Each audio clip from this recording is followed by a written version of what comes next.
assign them all the crappy jobs. Well, we have a couple of minutes, and if MCAS is top of the agenda.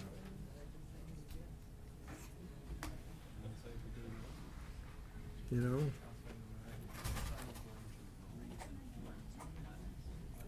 Hi, Henry. Hello, Henry. Henry, how are you? Thanks. So you guys have been working in there, in that space? Mm-hmm. Yeah, it's been right. We're starting to. The Yeah. paper came today, the first one, so Oh, okay. Good. between probably this week will be the week that we Yeah.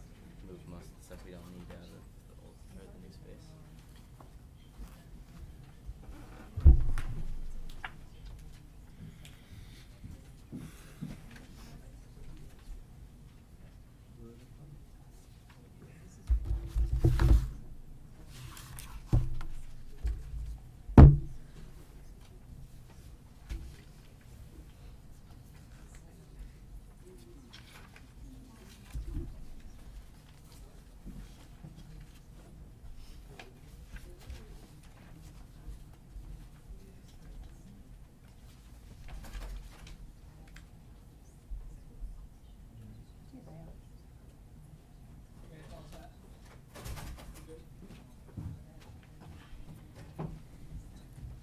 Oh, good.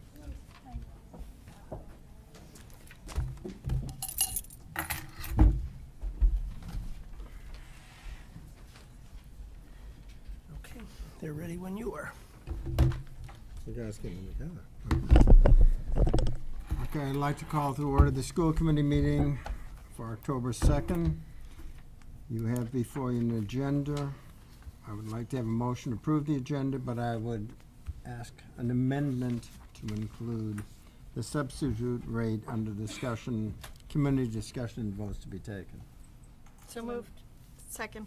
All in favor? Aye. Okay, comments from the public? Do I stand? Yes. Okay, thank you. And identify yourself. All right, I am Alice Crowley. I am co-president of the Nantucket Teachers Association. And I was at your last meeting where Mr. Cohort announced that he would be retiring in June.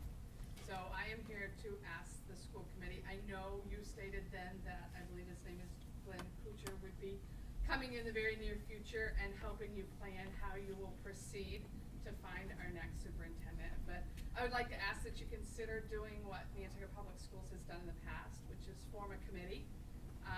Allow Nantucket Public Schools and employees, staff members, an opportunity to apply to be on that committee. And then maybe once the committee's formed, or maybe even before, start to select or seek out, I guess would be a better word, feedback from Nantucket Public Schools employees. I feel our voice is important as we move forward in this process. You know, the unofficial Nantucket rumor mill is that there's already a list and a committee being formed, and we're assuming that's just the Nantucket rumor mill, but we really want our members to have an opportunity to actively participate and actively play a role in the future of our schools. Thank you very much. There has not been a committee formed. There have been, usually I don't get many phone calls. I've been getting a lot of phone calls. And so, no, decisions have not been made. And certainly I think having teachers be a key part of this are important. Because I think we hire the superintendent, but you guys work with the superintendent. And so I think that's very important. Okay.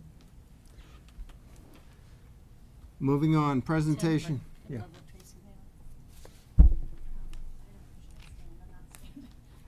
Tracy Mayhew, parent, teacher, voting taxpayer, and I have a couple questions about the policies and some of the things that were discussed at the last meeting, just to put them on your radar. I keep going over the crowdfunding policy GBEBD that was approved at the last meeting, and I recall a clarifying question being asked that there was principal notification or approval that was needed, but each time I reread this policy, I get back to the superintendent has final authority to approve any online fundraising. So the way I'm interpreting this, I might have to go to a principal for approval or notification, but that a superintendent still has final authority. And also what was not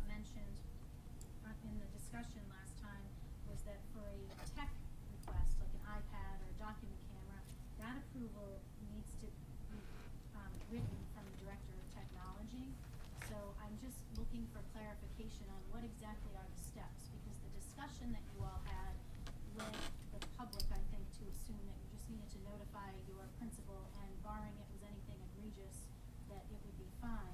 But the way this is written, and like Alice just spoke to, now that we are going to be having some administrator approval, I think this needs to be re-looked at and made sure that the steps are not assumed, but are in fact clear, because a year or two down the road, a new superintendent might say, nope, everything needs to come across me after jumping through all these 3 hoops first. So I had some questions about that. I also had some questions about the discussion that in the presentation about the tech presentation. I have some real concerns that there was no purpose for all of our admin to present. That the information that was gathered, there didn't seem to be agreement from the committee on why we were having them present. And as a parent, who comes to most of the meetings over the last year and a half, I've heard the gamut of concerns from cyberbullying to eye strain to headaches to too much homework, not enough homework. But I just felt that for the length of the presentation, there did not seem to be a common purpose from the sitting board as to why we were having this presentation and what the next steps will be. So I am hopeful as a parent that this will come back around, because as somebody whose own child is into computer usage, and I agreed with Tim when he said it does not start in 6th grade when we hand children a Chromebook. It starts in toddler years. When I'm sitting on the boat, I see little babies with iPads and phones. And I think that home issues need to be addressed at home. I've been teaching for 25+ years. I used to worry about kids watching too much television, and now the medium has changed, but the home issues do not go away. And I would hate to see us take a blanket statement or a blanket policy based on something that was not really clear as to what the issues are. Thank you. Does anybody want to say anything to the policy committee? What I think is, if Mrs. Maylew doesn't mind, it's for her to present through the superintendent her specific questions, and maybe we can present at the next meeting a direct answer for those questions, so that we can really look into what is it you need clarification on, or everyone needs clarification on, and get together and make sure we are on the same page with what the response is and our interpretation of the policy as well, as opposed to just shooting from the hip. No, no, no, Oh, no, I agree. respect the response. Yeah, Yeah, I right. just want to yeah. put it on your radar. Well, I would like to say, though, I was the one who asked the clarifying question, because I struggled with that policy starting last spring, reading the language that's in it, and I thought the answer that we gave was that you only need to go to your principal. Yes, the superintendent's in there, but that would be as a backup if the principal wasn't sure, or you didn't agree with your principal, etc. I have no objection to looking at that language and making it clear, but that's the way I interpreted it, was you just have to go to your principal unless there are some other circumstances. Well, I think the overall purpose is to make sure that the superintendent is in the loop. Again, there could be different interpretations of that, but the superintendent, who is on the policy committee normally, who helps us present and make sure we have a clear understanding. That's why I want to know specifically what the questions are, and then we come up with a specific answer. And it is a matter of not having crowdfunding or fundraising, whatever it is, online or whatever, and it be in place, and it's on the borderline of being an infraction against the policy, and the superintendent not be aware. So that's my Okay. interpretation of what we did with So the you'll policy. let us know what, and they can review it. And Mike, looks like he had, did you want to say something, Mike? Well, yeah, just, I think the biggest concern is that we don't allow our staff to violate the code of ethics. There are some things that our staff could do and might not truly understand. So you have the principal look at it, and then the superintendent would look at it, much like we do for many other things now, field trips and other fundraisers. end up with a superintendent's signature, because in the end, he or she is the one that it's going to fall back to. But really, that whole policy is mostly about violations of code of ethics. So I'd be happy to speak to Tracy and bring her concerns to the policy committee. It sounds like there's some differences even in the way we're interpreting it. So I think it would be a good idea to get back to us. Okay, so let's open up with the MCAS results. If we can, Kelly has a boat to catch Okay. and is going off island. So if you don't mind, if we could reverse Sure. that and start with the Kelly, you're up. ESL She seems to update. be in a discipline. I have a class, but I'm not going off island. Okay, well, you still have a class, and you wanted to go first. Okay.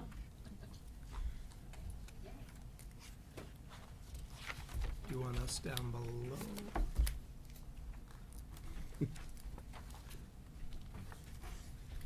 Doing this Should I move? Should I allow her to sit? I'm good. I can stand for it, thank you. Kelly, do you want us to go down there? If you would like to have a better view, absolutely. Thank you.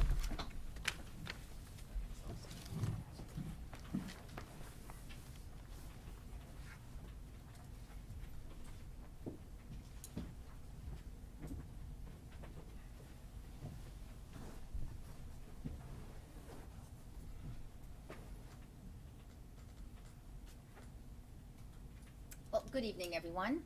I'm Kelly Cooney, the English Learner Director, and this is the English Learner Update for this year. First of all, we'll start with the why. Oh, what's happening here?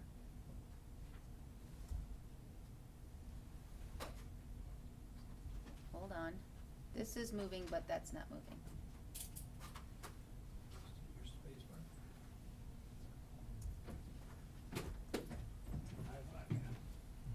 Okay, I can.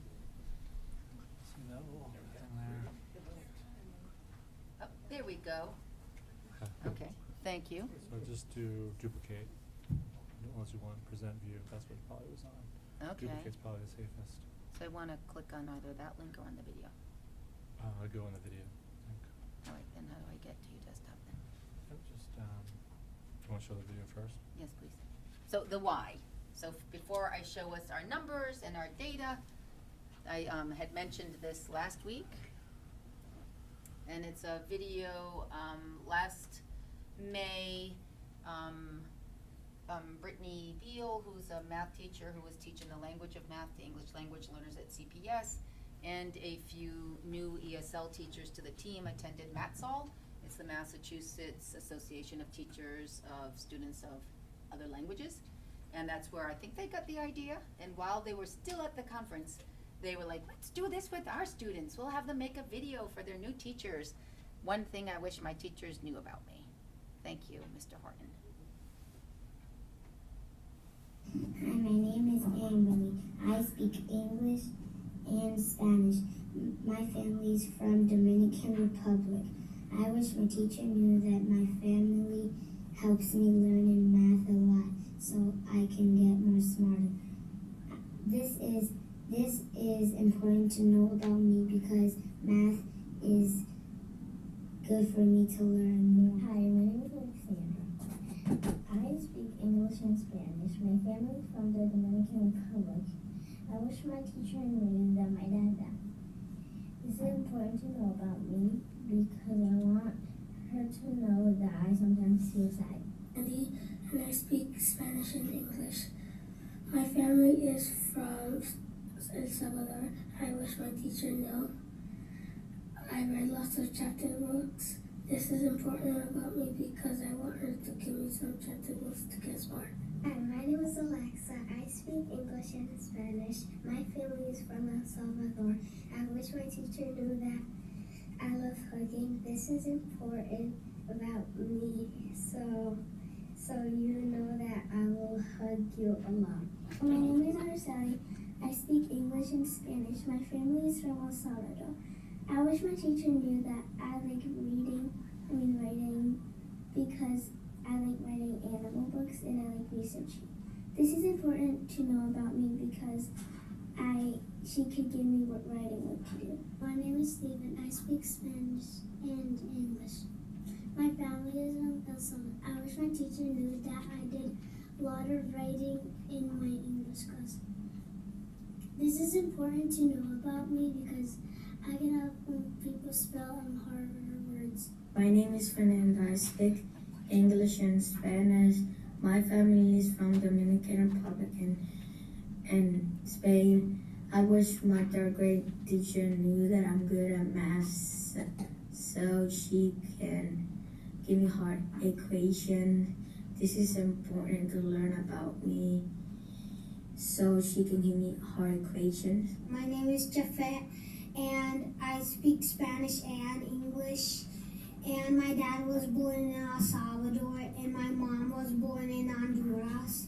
And my brothers and me were born in Nantucket. I wish my teacher knew math was easy so I can do it all by myself. This is important. Cute. Okay, let's see if I can get out of here. So, yes, those were last year's second graders in ESL pullout class, and some of them flipped, so some of them exited ESL, and some of them are still in ESL. But I think it's important for us to ground numbers in students. Can you help me here? Yeah, What let's this go back to says? the PowerPoint. Yes, please. Okay. Thank you. Where did it go? This one. Yay. Okay. And went from the current slide. Mm-hmm. No, I'll go back. We weren't that far, but that's okay. Thank you. So that was the why we do the work that we do, why the numbers matter. This slide shows us the ESL team, which is growing. So we now have 3 ESL teachers at NIS. Last year we had an ESL teacher who was shared between NIS and NES. We also have at the high school a foundational class for newcomers. So while Mr. Farrell, Ms. Gurley, and Ms. Gilgan are not ESL teachers, they are content teachers who are SEI endorsed, and they're teaching a newcomer level of their content classes for our kids. So that's new and exciting. We also have Joseline Ramirez, who is a Nantucket High School graduate. She's one of the island's success stories. So she's new in the English Learner Department, and she's district translator, interpreter, district bilingual support. So she works with Eileen, who's the translator interpreter, and Jocelyn does a little bit of that. She's taking the class that we're offering right now. She also is doing wonderful things like helping to identify SLIFE students. So you have to give surveys to kids to find out if they're missing some formal or interrupted former education. She's working at NIS with the math interventionist to help test some kids to see how much math that they do know so that we know if it's language or math. So she's doing a lot of kind of more interfacing hands-on with teachers, kids, and families, as well as some of that translation and interpreting. And all the other teachers in the district who have the SEI endorsement are technically part of the EL team. So in Massachusetts, we have SEI plus ESL. That's how we deliver our services. So SEI falls under the umbrella of English Learner, so they're all part of the team as well. Enrollment. So our numbers are almost exactly where they were last year this time, which I think is interesting. NES has a huge number. There's the only one that really went up by 15 kids. Every year they enroll about 120 students, and of those 120 students, we give a home language survey to, 70, and then about half of them usually are English language learners. So there's a lot of work going on at the enrollment of K students. And then we also have had a sprinkling of newcomers showing up in August and September to all of our schools. So these numbers are different from even just 2 weeks ago.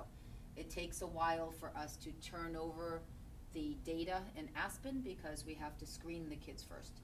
we see that their home language survey indicates another language is spoken at home. And then we have to screen them to find out if they really are English language learners or if they happen to be bilingual and if they know enough English. Kelly, this chart seems to show that the numbers have gone up fairly dramatically at CPS and NHS over that week span of time.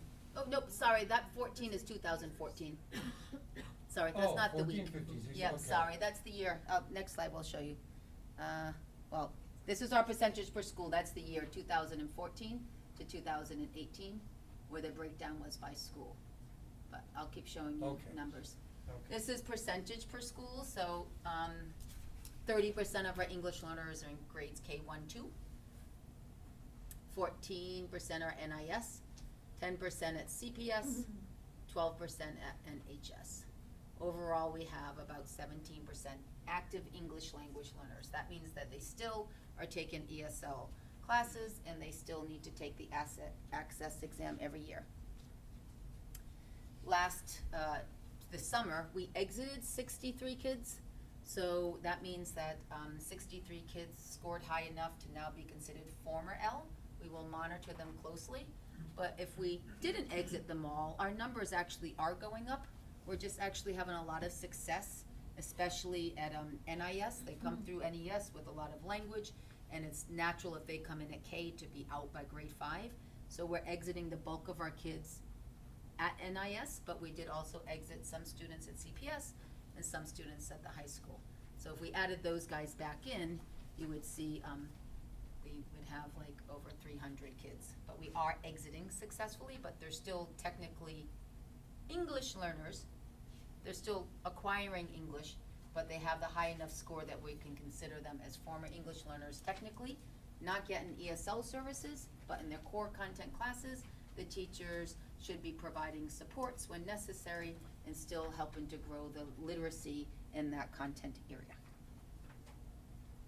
So this slide is also interesting to see that since 2005, the English learner population has gone up 633%, which is huge. So it stayed somewhat stable through 2015 to 2018. I wonder if 2015 and 16 if students weren't flipped because the state was changing the numbers, so I don't know the story there, I wasn't here. Going to breakfast tomorrow with Jeremiah Blaine, I can ask him. So, interesting. But you guys know that story because you've been here. 34% of our students are multilingual. So while 16% are English learners and still taking ESL, 34% of our students speak another language at home. 8% of those students are former English learners. We keep them as former English learners for 4 years, and then the state stops monitoring them, so then they become ever L's. And then we have 12% never L's, so they were students who came in and when they were screened, they didn't show up as needing ESL. So 34% of our school population speaks another language at home and is multilingual. That's huge. That's not something that most people would think about Nantucket.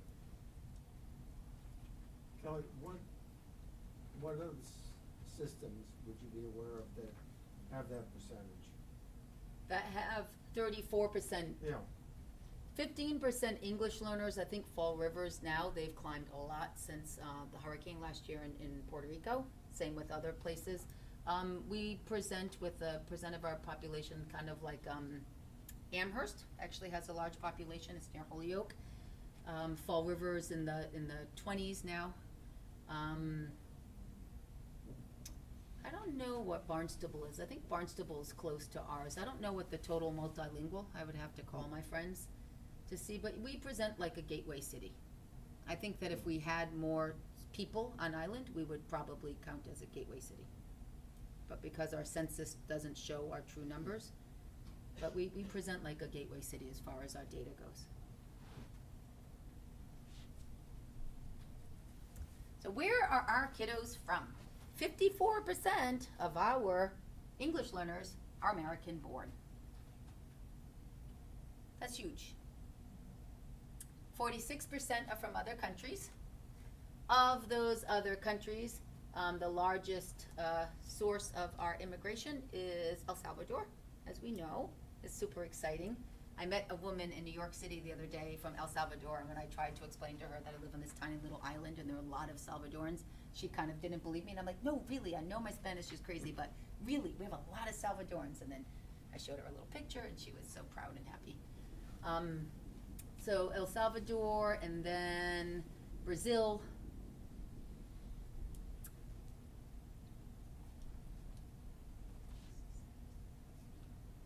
What languages do they speak? So of those 34% of our population that are multilingual, bilingual, 78% of that home language is Spanish. So we're largely, with our multilingual, bilingual populations, Spanish speaking. And after comes Portuguese, so it's a growing population. My friend, the L director in Martha's Vineyard, and my friend, the L director in Barnstable, both have contacted me asking about our numbers. Theirs have also, they've exited, and theirs are also studying, so their kids are exiting, and now they're right back, a month later. So in August, it looked like we were down 60, and the same kind of ratios are happening in Barnstable and Martha's Vineyard. Vineyard and Barnstable are Brazilian Portuguese. So they asked if we had more Brazilian Portuguese. I said, no, still largely. Now we have a lot of Dominicans. In the past couple months, we've had a lot of Dominicans come in, Salvadorans, a couple of Brazilians.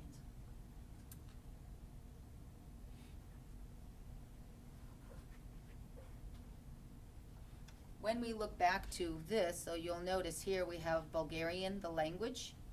This is, so we have 5%, 29 students.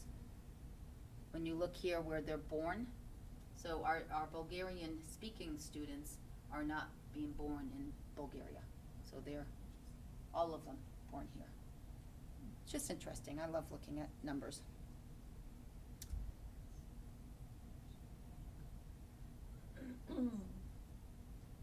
Any questions? Other, so just some more statistics. 16% of our English learners also have IEPs, also have special needs. Only 4% are first year English learners. So we're not this place with tons of newcomers pouring in. So in kindergarten, there are largely little kids born here. And then we have some newcomers coming in, but not many. We see a couple sprinkling the high school middle and NIS, but not many during the course of the year. Most of our students have been here with us. And 4 of our students so far, or less than 1%, are SLIFE. So those are students with limited or interrupted formal and former education. And right now, one of the tasks that Joseline Ramirez is doing is interviewing students. So we're not interviewing to label kids, to not look at them with a deficits approach. We want to know if they're SLIFE or not, just so that we can better plan programming. So we know if a student comes in, missed school, and is now 13 and hasn't been to school since 4th grade, well then we know, wow, it's not just English. We're going to have different kinds of programming, different kind of coursework that we're going to need to do to make sure our students have success. And it's tricky because the guidance around that says that our students still need to be taught grade level standards, but with a lot of project-based and that kind of landscape. So it really takes our talented teachers to be able to do that, to be able to say, I know what the 6th grade standards are. In order to get here, I'm gonna have to back up and come back to 6th grade, and that's really tough to do. And it means we will need more PD as we start to look at that population and program. But our foundational class at the high school right now is an attempt to service our newcomers and our SLIFE students, because some of our SLIFE students, though, have been here a while, so I'm grappling with that and asking my colleagues for advice. We know our newcomers might come out of the program a lot faster than a SLIFE student, for example. So English learner data and accountability. ELs take access in January, which is soon, it's in 3 months. So I'm a little bit anxious about that. Every second counts. So that's why from day one, I want my ESL teachers teaching in the curriculum. We don't really have the month to kind of routine. Our routines are while we're in the book, in the curriculum, doing what we need to be doing. Our students, luckily, many of them are fortunate enough to go home or to go to their heritage home, meaning they go and maybe see their grandparents so their parents can work extra hard and not have to worry about daycare. It's wonderful. We want our kids to keep their home language so that they can talk to their family members. It's a little bit hard when our test comes in January, so we have to catch up we know all students kind of slide in the summer, so we have to extra catch up with English language learners. L's and FELs are combined for MCAS accountability data. And contrary to popular belief, so next time that you're out at the coffee shop and someone's complaining about our English learners and our data, please be sure to tell them our L's do as well and better in some areas of accountability. So we get points for our L's. This slide is tricky. The one on the right made progress, Edwin. Now ignore that. I kept it in because it's in your packet. The state changed the accountability formula in the past 10 days. So I had written to them asking why Edwin gave us different data than our accountability when accountability was still embargoed. And then they wrote back and said, oh, we have to change that. So you can even ignore that. They changed the formula, which they haven't told me yet what that is. So let's focus here. So on access, students make progress. It's kind of tricky, the formula, but basically the state wants them to get to a 4.2 within 6 years. The faster you get there, the higher your progress. The longer that it takes you, the harder it is to get there, and the lower your score is going to be as far as making progress goes. So the 3 data points when making progress is considered is the previous year's access score compared to this year's access score, how many other kids had that score in year 1, and what that score was, how far away it is from 4.2, so they've made some formula for what they project, how long it takes to get closer to 4.2, and how many years they've been in mass. So kids could have the exact same score on access, but if I've been here 1 year and Pauline's been here 4 years, I'm gonna make progress, and there's a good chance you didn't, because I got there in 1 year. So it's kind of complicated formula.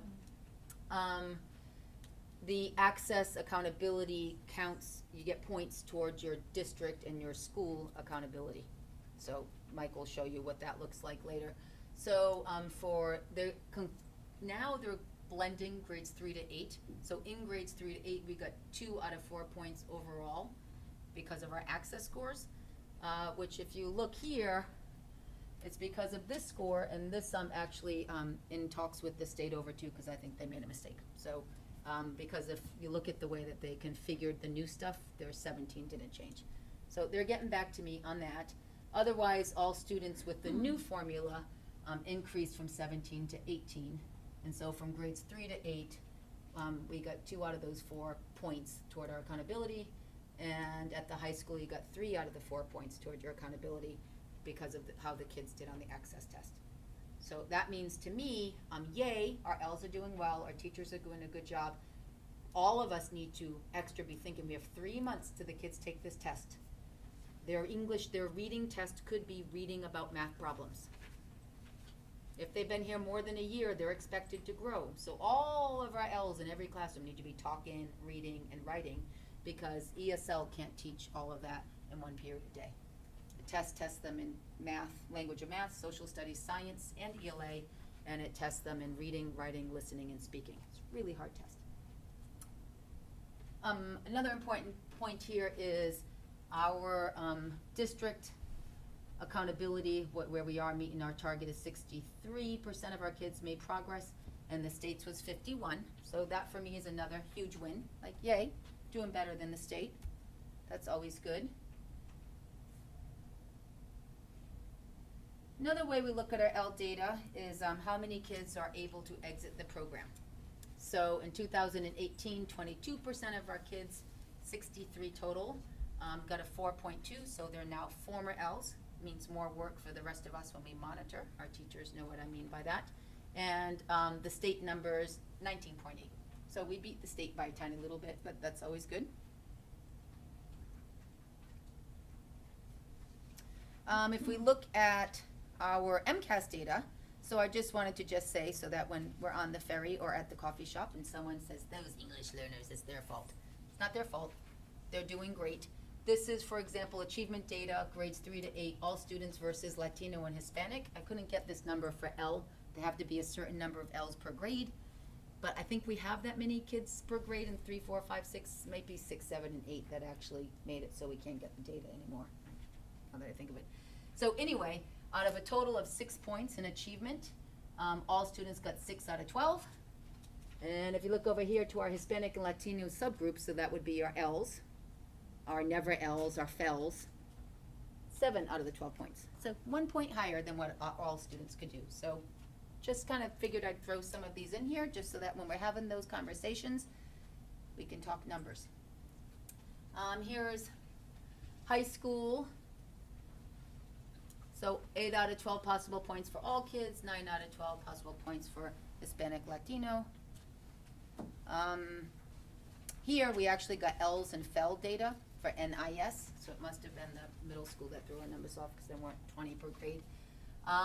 L's performed comparably to non-L's on MCAS in grades 3 to 8. So what that means is our L's are performing compared to other L's in the state better than other L's in the state. So you get, it's a different way of they compare them to other L's. But as far as accountability points that we get for our kids, 8 out of 12 at NIS, English learner and FELs, and 7 out of 12. Our L's are in the 42nd percentile, so if you had a line from 0 to 100, our L's in the state would be in that 42 from the top spot compared to other L's in the state. Our all students would be in the 36th spot, so a couple spots behind compared to other L's in the state. For example, tons of data you can look at. You can pull it any way you want, but for my argument, when we're going to say our L's are great assets to our community, they bring diverse perspectives, multilingualism, and they're not hurting our data. CPS all students, L's and former L's 4 out of 8 points, whereas all kids 7 out of 12 points. Ratio-wise, same sort of thing.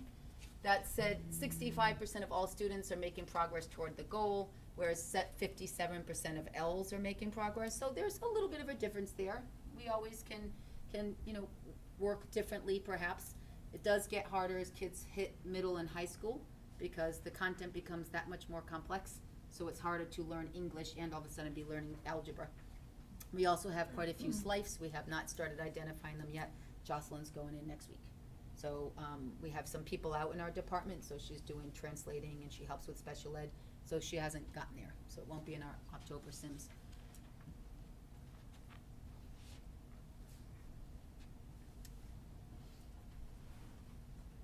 So high school, all students compared to Hispanic Latino subgroup, 44% of all students are making progress toward the goal. 68% of Latino kids are making progress toward their goal. So that's good news. All in 43rd percentile compared to state. I don't think they gave me an L because of the numbers at the high school and only having 1 year of MCAS, like 9th and 10th, there aren't as many numbers of kids.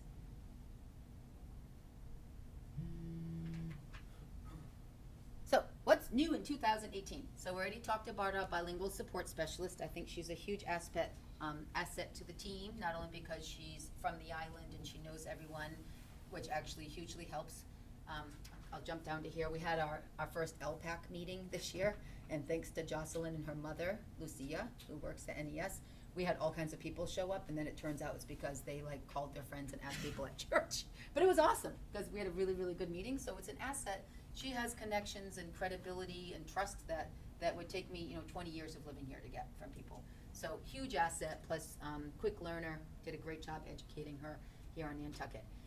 We have a new ESL position at NIS and 2 new staff. So we have David Foley, it's a new position at NIS, and we also have another Nantucket Islander, Lena Civitarisi, who has joined our staff. She replaced someone who left last year, so yay. We have the Newcomer foundational program at the high school, so that's new and exciting. We have the innovation pathway at the high school, which includes L's, low-income kids, kids of color, kids on IEPs, and all other kids as well, but it's intentionally for our historically underrepresented youth. And our pathway liaison is also a Nantucket graduate. She's Drew Moore. She graduated around the same age group as Joseline, maybe a little tiny bit older, so that's also a huge win for our school system. Identifying SLIFE students is new, and then the LPAC, you had asked for updates on that. Our first meeting went well. Probably shouldn't tell you this, but you have a support group in your technology question. when they were saying, when I asked them, what would you guys like to hear more about? They're interested in school uniforms, definitely heritage language classes in middle school so that their kids could start learning to read and write Spanish younger. And anti-tech, not anti, but questioning. So I just thought, that's funny. I don't know that we would have guessed that that would be your you know, yeah. They were like, oh, our kids aren't learning their penmanship, and there's a lot of time on computers. And so we also know that a lot of our L families may be a little bit more conservative in that way. So you have allies in that area. So you might want to ask them to come next time you want to talk about tech. And that's it. Any questions? Yes? I don't, is she allowed to ask a question from the audience? I don't know how this works. Oh, okay. Yep. The SLIFE screening, is there a way that students who do speak English as their first language, but maybe come from Jamaica or another country where English is the first language, but their education would have been different, have access to that same type of screening? Or? We could, that's something we could absolutely talk about, because I think that probably some of the programming might be similar, right, when we're talking about the landscape of a content area. Right now, we're giving them, that's something I need to talk to my colleagues about. Different districts are doing different things. Some of it would be screening in the home language literacy, but then it gets tricky because if the kid is verbal and doesn't have literacy in the home language, so the state has actually made some numeracy tests, but not just like 5 times 10, but that kind of are more conceptual for older kids. So yes, we could talk about that. We could look at what is hard though. If you try to pull language out of the mix, it's hard to find things where you can find their numeracy. So first is if they have Spanish. So we try to do reading and writing and now math in Spanish. Portuguese, are we doing anything there? So we are hoping to, our interpreter translator class just began last Friday night, Friday and Saturday. And we do have 5 Portuguese speakers in that, so we're hoping from there to be able to grow, at the very least, volunteers to help us in the school system. But my hope would be going forward to add another position to the department, and hopefully to find a Portuguese speaking one. Or someone who speaks both languages would be even better. I have a couple of questions. Yep. So students who you've identified have now moved on to their FEL category or FELD. Would you, after monitoring their, school, or would you ever move them back to the L program? Does that happen? That's a really good question. It does happen. So last year we started with all of the schools. That's part of the work I did at faculty meetings. And with tech, we made our forms so that they're now in Aspen, and teachers can go on and fill in how the students are doing. Part of the team decision should be, if this kid isn't making progress, is it due to their English language development, or is it social emotional? Is it these other things? And we can try other interventions. So if there's an interventionist in the building or an after-school program for help, does that help first? But if we discern that it's actually because they need another dose of ESL, then you would put them back in ESL. So that's a good question. Thank you. And then I was wondering if you could touch upon the Newcomer program at NHS and just give us some more information about what that entails for new students coming into the school. So we looked at their ELD level, the newcomers, and we thought, it's really not fair to the kids to throw them into algebra when they literally are just learning how to say, I have to go to the bathroom, I'm hungry, counting to 10, basic, travel English, travel foreign language. So we actually, with Dr. Bucky and Jen, asked for staff members to kind of volunteer, which was great because we didn't want to kind of force it on someone who maybe doesn't feel comfortable taking that on. So this summer we built curriculum with Miss Gurley and Mr. Farrell, and we're still building. It's really the beginning stages, and I will be meeting with them the 3rd Wednesday of every month and trying to get my hands on them for some PDs. But they will be working on, in a foundational class, it's language and content, but like super heavy dose. I'm not expecting them to count out a foundational bio passing the MCAS test, but we want them to have enough language so that then when they go into bio, they have the language to succeed. And on the social aspect, do you try to match them up with a student that maybe speaks their language to bring them around the school? And just That's something we need to work on in advisories. So that's a good idea in next year. Yeah. I think that's we really need, important yeah. for new students who feel out of place, don't feel, they feel comfortable with speaking English. And in I think big it's cities, very that's important. huge. Turns out here, because of the nature of the island, they really do know each other. So they're in advisories, so the kids, it's very rare that a kid will show up that doesn't have a connection. We have a FEL though, who did, and we reached out to guidance, and we asked to put her in a certain advisory because she's a senior, she's not going to be, but the ESL teachers, reaching out to her, even though she just exited, to make sure she has that social emotional. Her former L director said, well, I'm kind of worried about her being felled, because now she's not gonna have that safety net, she'll just be mainstreamed, so that is something that we're continuing to grow.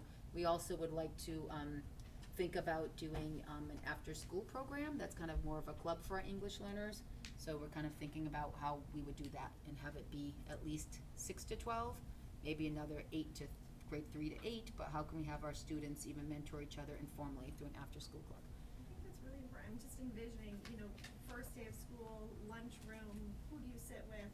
Just having that connection, It's coming in huge. from day one. They would don't be come in day really- one, that's the kind of crazy thing. So tomorrow at 9 a.m., they might show up at one of our guidance offices and they're there. Yeah. Which is So- even more intimidating, because by Yes. then everybody has, their groups of friends and their. And that's why Joseline's role, like, I could honestly have 5 of her and she would be busy. Cause that's if I had another version of her, that's something I would have her doing.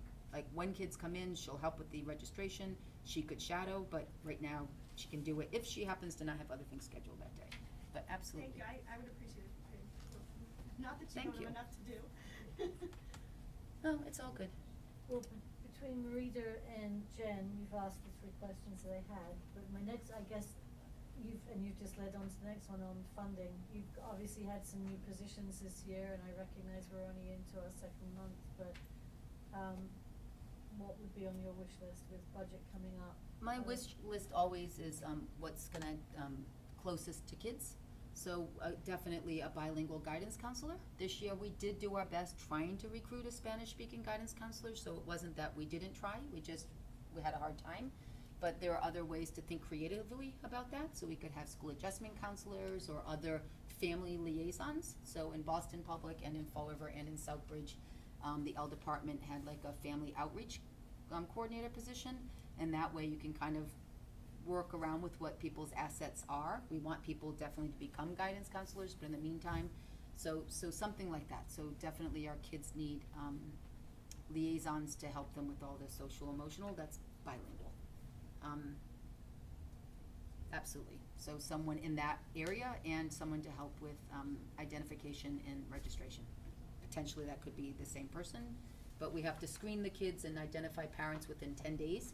And because I have high expectations and high support from my teachers, sometimes it's tricky because the teachers need to be planning their lessons, and then during their free period, they're actually screening kids, which then I know is kind of unfair, because I might pop in to observe them, and they didn't have their planning period the day before because they were doing another part of their job that really should be a different position, like an intake person is what other systems have. And do you see that working, like to have one person that could work system-wide, or having somebody in each school? Hey, it's all about money. If you had $1 million, then yes, one for every child. But no, we could do it one person. I mean, whatever we have, we'll always make the person train them so that they can do the best that they can to service as many kids as possible. Okay, thanks, Kelly. Thank you. Thank you. Pauline did address, I was gonna say if you had that wish list, which I mentioned before. I wanna, encourage you, you're doing a wonderful job. Thank you. I thank you for the numbers and the information, and I'm happy to see that you got some staff support more than you had before. I think, the bilingual guidance counselor is really important, given the numbers and things that we have, and And hopefully the we'll trauma be able our to- kids come with. It's Right. not like the regular old American high school stuff. Exactly. It's a whole different ballgame.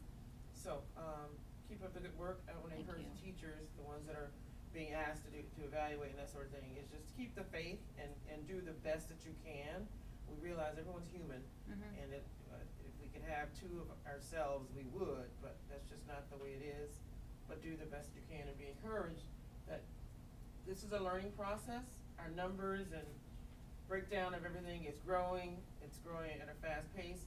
We're doing our best, I think, to accommodate all of that and to not give up and get too frustrated. Just reach out communicate with each other, and then make sure you let an admin know your needs. Thank you. We do have, we're blessed, the ESL teachers as well as the rest of the teachers are also, as long as they have an L in the room, they're SEI teachers. We are really blessed with great teachers here who do care about kids, so that helps. Thank you all. Kelly, the data that you presented in your charts, is that all based on the access test? Nope, after the first two, it's MCAS, Okay. accountability. Originally, I was going after Mike and Jean, but then, Mr. Kozor, I'm taking a class because I'm a big geek, and it starts today at 7:30. And she's with kind of a guru in our field, so that's why, Yeah. we switched. So from here, it goes to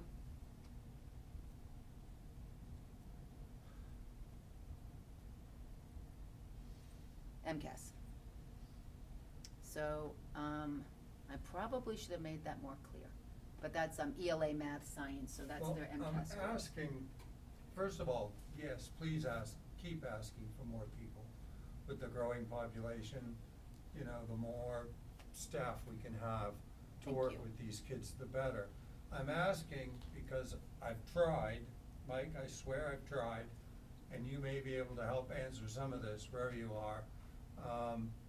Looking at the subgroups in MCAS, there appears to be a pretty significant discrepancy between how our Ls are doing in the state. Mhm. Even more in math than in language, but in It depends on, languages, we can meet if you. reading, language arts. It depends on it's the still- grade level. Today at CPS I presented, and we had one grade level where our Ls compared to state Ls were at 67, grade 6, ELA 67%. So they were pretty Well, high up in line. Some of them were, but So it I ended depends. up going to the all grades 3 through 8. Mhm. Because there were some differences at each grade Mhm. level.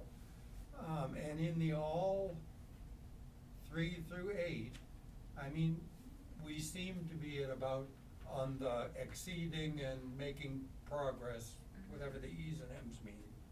We seem to still be at only about half what the state is. Then it depends on the grade level. We just looked today. Grade 6, compared to other Ls in the state, they're like 67% ELA. So it depends on the grade. But yes, absolutely, trust me, I'm always for improvement. All the teachers know I can always go to their grade level team meetings, my faculty meetings. Unfortunately, they're faculty meetings and not PD. Like, there's so much we could do if I had more time. All of the standards have, so ELA has reading and writing and speaking and listening in our ELA standards. Most people only know about Mhm. reading and writing. Once we amplify talk and academic discourse in ELA, math practices, they're right in there. Critique the reasoning of others. Like, so in math, kids are supposed to be saying, I think the answer is 10 because blah, blah, blah. And before the teacher says, correct, who's the next person, number 7? Another kid should say, oh, I disagree. Oh, I agree, and I solved it differently. This is what I did. Like, academic discourse is built into the math standards through practices. Science has it as well. So even just through discourse, if all of us worked on it, we would see all of our data increase. So absolutely, I'm always for looking at how we can get better. But be careful to make a blanket statement, depends on the grade and the subject. Sometimes our Ls are doing better, of course, compared to other Ls in the state than our regular kids are doing compared to all kids in the state.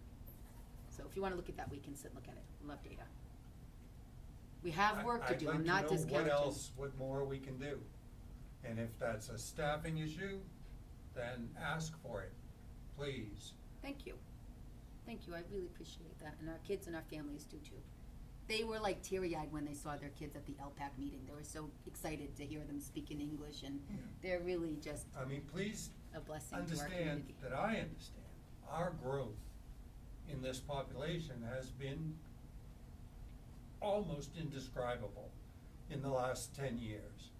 And we're catching up, and we're definitely doing better than we were 4 or 5 years ago, but I still think we have a ways to go.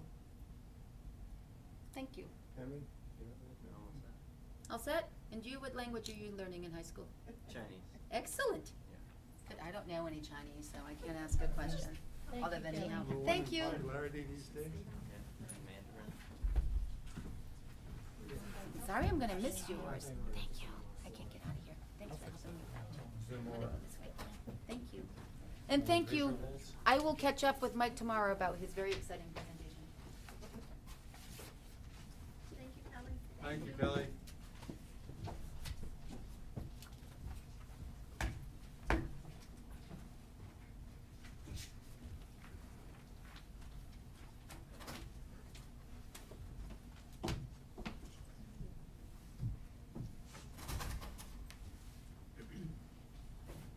Mr. Chairman, may I just do a quick preface? I want to remind the school committee that this is the overview tonight. This is not the deep dive analysis with the administration that will follow on the 23rd. So this is really the 5,000-foot level, and we'll get a lot more specifics in a couple of weeks. But we wanted to get the information that that had been embargoed in your hands so that you could begin to look at this. And Michael and Jean will tell you, they're not gonna go into everything that was in your packet tonight. Is this still technically preliminary? I mean, is it No. subject to No, changes? it This is- is the real thing? This is the real thing. Okay.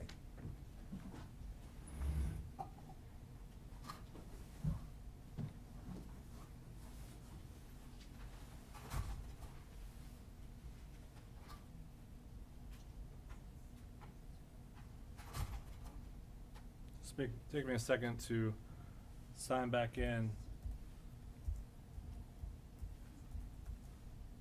Guess you can have two people signed in at once, which I guess makes sense.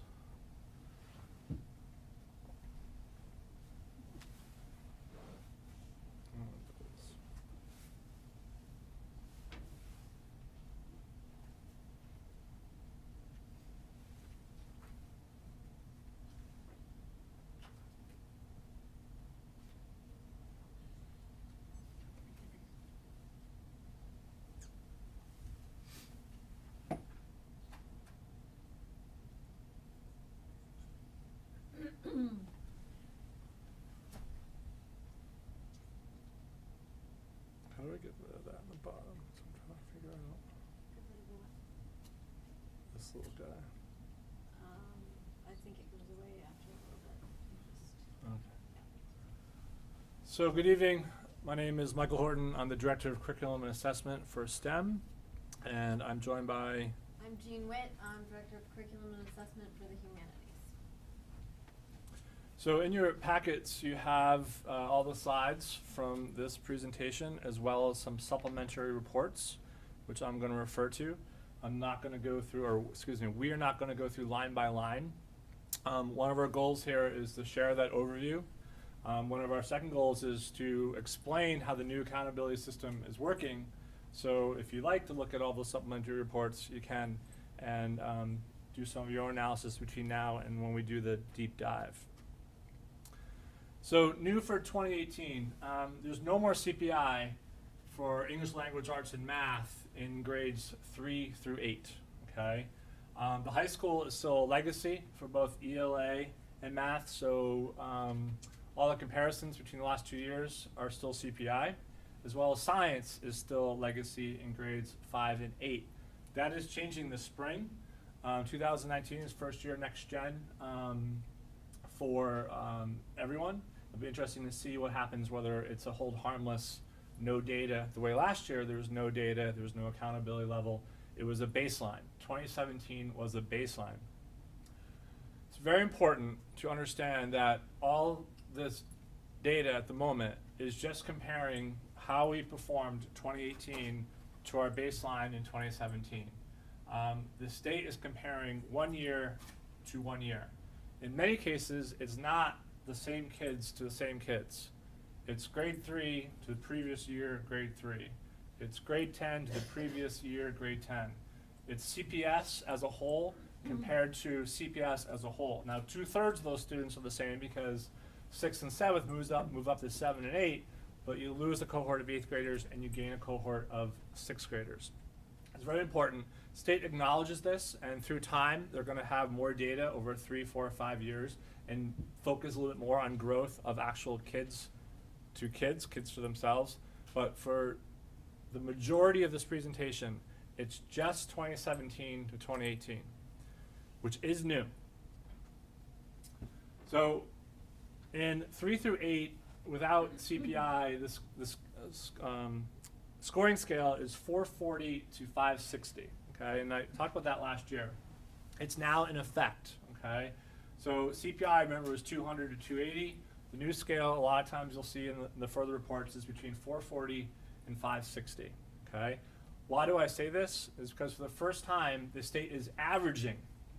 They're averaging how the school did as a whole for all their students in their grade and setting a target based upon that average. So if you remember, for years, going back 2006, it was everyone will be 100 by 2014. Everyone will cross that magic bar and be 240 proficient and above. Well, in 2012, the state realized, wow, a lot of schools aren't going to make it. Let's change the rules. So let's say by 2017, you have to cut your gap in half. So if you were at 80%, you would figure out what your gap is. Okay, I got to go up 20%, cut it in half. So let's just get to 90 between 2012 and 2017. So everyone had gap meeting achievement targets for those few years. If you remember the last couple of years, we went to PARC, we went to online, we stayed with PARC, we went back to next generation MCAS in 2017. So for a while, you actually could not compare years to years. That is why we're looking at last year, 2017, as a baseline for grades 3 through 8. And we're really just comparing how we did this year relative to last year. What is also new is in terms of accountability, I skipped one. So what's interesting is instead of trying to get everyone to 100 or cut those gaps in half, what's actually a little more fair about this, and you'll see where our data looks good for us, all we have to do is meet our incremental target from the previous year. So if your baseline was a 440 average, you'll see every kid got the bottom on the test, you probably want to get up to 450 or something the next year, and you want to go up 10 points. As you go higher up, it's harder to move from, say, 550 to 560, so your target might be a fraction of a point. Generally speaking, the state set targets of 1.5 points. So the average scaled score, the target is 1.5 points over the previous year. If we were down lower, they might bump that up a little bit to try to close the achievement gap a little bit quicker, okay? First time that the state is setting targets for each individual school based upon their own data from the previous year, using averages, okay? I'll let that sink in a little bit. This is the first time this is happening. For accountability, there's basically 2 buckets. It's fascinating how across the state we have K through 8 schools, we have 6 through 12 schools, we have 3, 4, 5 schools, we have 4 through 6 schools, we have 9 through 12 schools, we have 8 through 12 schools. So the state basically says, okay, anyone who's 9 through 12, you are a high school. And if you're mixed across those grades, your 9 through 12 kids are compared against high schools, and your kids in anything else are considered non-high schools. So what's fascinating is that NIS and CPS are in the same bucket. So in a lot of the reports, the data of NIS is actually being compared to CPS and vice versa. That is a first, okay? So right now the state just has high schools, 9 through 12, and everyone else is considered non-high school. That they just try to simplify because there's so many different possible structures of schools across the Commonwealth. Met target or partially met target. At the moment, it's really just 2 levels, okay? If you remember, accountability was 5 levels. 1, you were doing really well. 5 was a state takeover. Think Holyoke, think Lawrence, think Southbridge. We've flirted with level 2, level 3 for many years. Now it's, you either met your target at the 75% or higher, which is the target we're going to share in a minute, or you've partially met the target. So there's just 2 categories. You've either met or partially met. So anyone below 75% of meeting of your target is considered partially met. If you fall in the bottom 10 percentile, okay, of all your scores kind of put together from all these different indicators, then you're labeled as requiring assistance. That's similar to basically old level 5 kind of status. If you remember 2 years ago, that was a 20 percentile number. And one of our schools was at the 20 percentile, and the concern was, wow, if the school dips to the 19th percentile, they'd automatically be in the commissioner's list of a school requiring assistance. So it's interesting to see the state has now changed that, oh, maybe we're not quite ready or don't have the resources for the bottom 20%, but now if you're in the bottom 10 percentile, you automatically are placed on the commissioner's watch list, if you will, or requiring assistance. So Jean's going to go through the way we've reported data in the past is looking at the achievement labels in terms of how many percentage of students are exceeding expectations, how many met expectations, partially and not meeting expectations. In all these reports, you'll see the 2017 baseline and 2018. We also threw in the state for 2018, and a very common thing to always do is add up those two columns on the right together. Add up the percentages of kids who met and exceeded, in other words, made that old kind of bar, that target, and compare it to the previous year, and also compare it to that state kind of summary. This is kind of the old. This is still in existence for ways looking at data, but this is how we've presented data in the past. So we just thought we'd start with this, and then I'm going to show you how the new accountability system works. Okay, so essentially what you have is this is NIS, and we have a slide for each of the schools, and this is the achievement distribution for ELA. So there are 4 categories: not meeting, partially meeting, and meeting expectations and exceeding expectations. And as Mike said, the meeting expectations and exceeding expectations are that piece that factors into our accountability. So we want to move students into those levels. And hopefully we want to move them from the partially meeting and the not meeting up to the next levels. So you can see that 3rd grade, we have the first baseline, and we have 36% of the students meeting or exceeding expectations. And then in 2018, there's a slight dip to 31% of the students meeting or exceeding expectations. So we know that this is somewhere where we have work to do, and what I like about this data is grade to grade. So it's not the same cohort of kids. So this tells me this is where we need to look at our curriculum and our focus and our alignment, and look at that, which I feel we can have a direct impact on. In 4th grade, we had 34% students meeting expectations or exceeding expectations in 2017, and that increased this year. It was a very good increase for the 4th grade. They increased to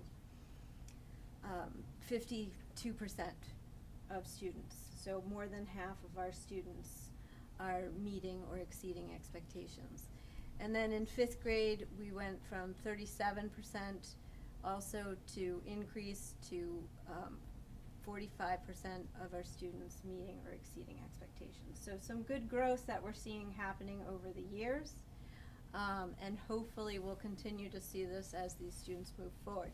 You can also look at this data in another way, and this is very helpful, is to look at how one cohort performed one year, so 3rd grade in 2017, and then look at how that same group did in 2018.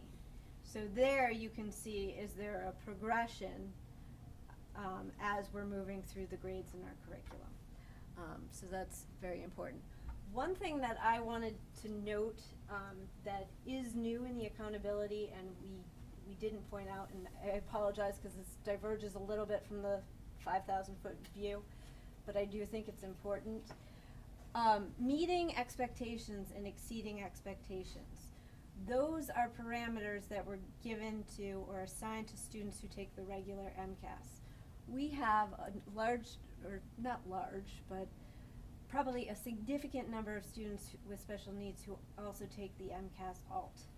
In the past, the MCAS Alt was not coded in such a way that students were said to be meeting or exceeding expectations. Now they are. So all of our students are contributing to our data for accountability. So I think that's like great to see that the state is finally establishing a metric whereby they're at least acknowledging the progress and performance of our students who are at MCAS Alt. So we're not going to go line by line through all the data. You have the data in there. We're just trying to point out you can make a bunch of statements and analysis. Yes, it's true that if you look at third grade, the number that met it went down. But at the same time, so did the number of not meeting it. Okay, so there's some good news, and that's kind of another theme that you're here tonight. Is there's mixed results. There's a lot of places there was a lot of positives, but there's a little bit of a drop there. But if you look from 2017 to 2018, a lot fewer students did not meet expectations. You can see where they all ended up. They ended up in partially meeting. You can look through that data. So we're just going to scroll through. You can look at math. Okay, and do the same kind of exercise. Look from year to year. Add it up compared to the state. Also look to see how much change in not meeting. Or you can look at same kids to same kids. You can compare 2017 grade 3 to 2018 grade 4, as Jean pointed out. As we look through, also in your packet, there's CPS data. Okay, you can do the same exercise. There's math. So slow down one second. We're cruising. Sorry. Math information to look at, and you will find almost an equal number of strengths as there are weaknesses and areas to improve. And then science, okay. A lot of numbers, a lot of percentages. So what we did, high school, is that basically we came up with this summary slide that, in case you missed it, okay, in case you looked at all the percentages and eyes glaze over, there are a lot of areas where we had a lot of growth, and then there's a lot of places not yet, okay? This is grade level to grade level, and I'll say it again, that the state is really just comparing how we performed in 2018 to how we performed in 2017. So different kids to different kids. So in this slide, you can look at all these positives and all these areas that we need to look into. We're not quite there yet. And I think one of the things you'll notice if you look closely at these is that for all grades, we can see a mixture of both. There are some positives in growth for ELA and math at the various grade levels. There are some not yets.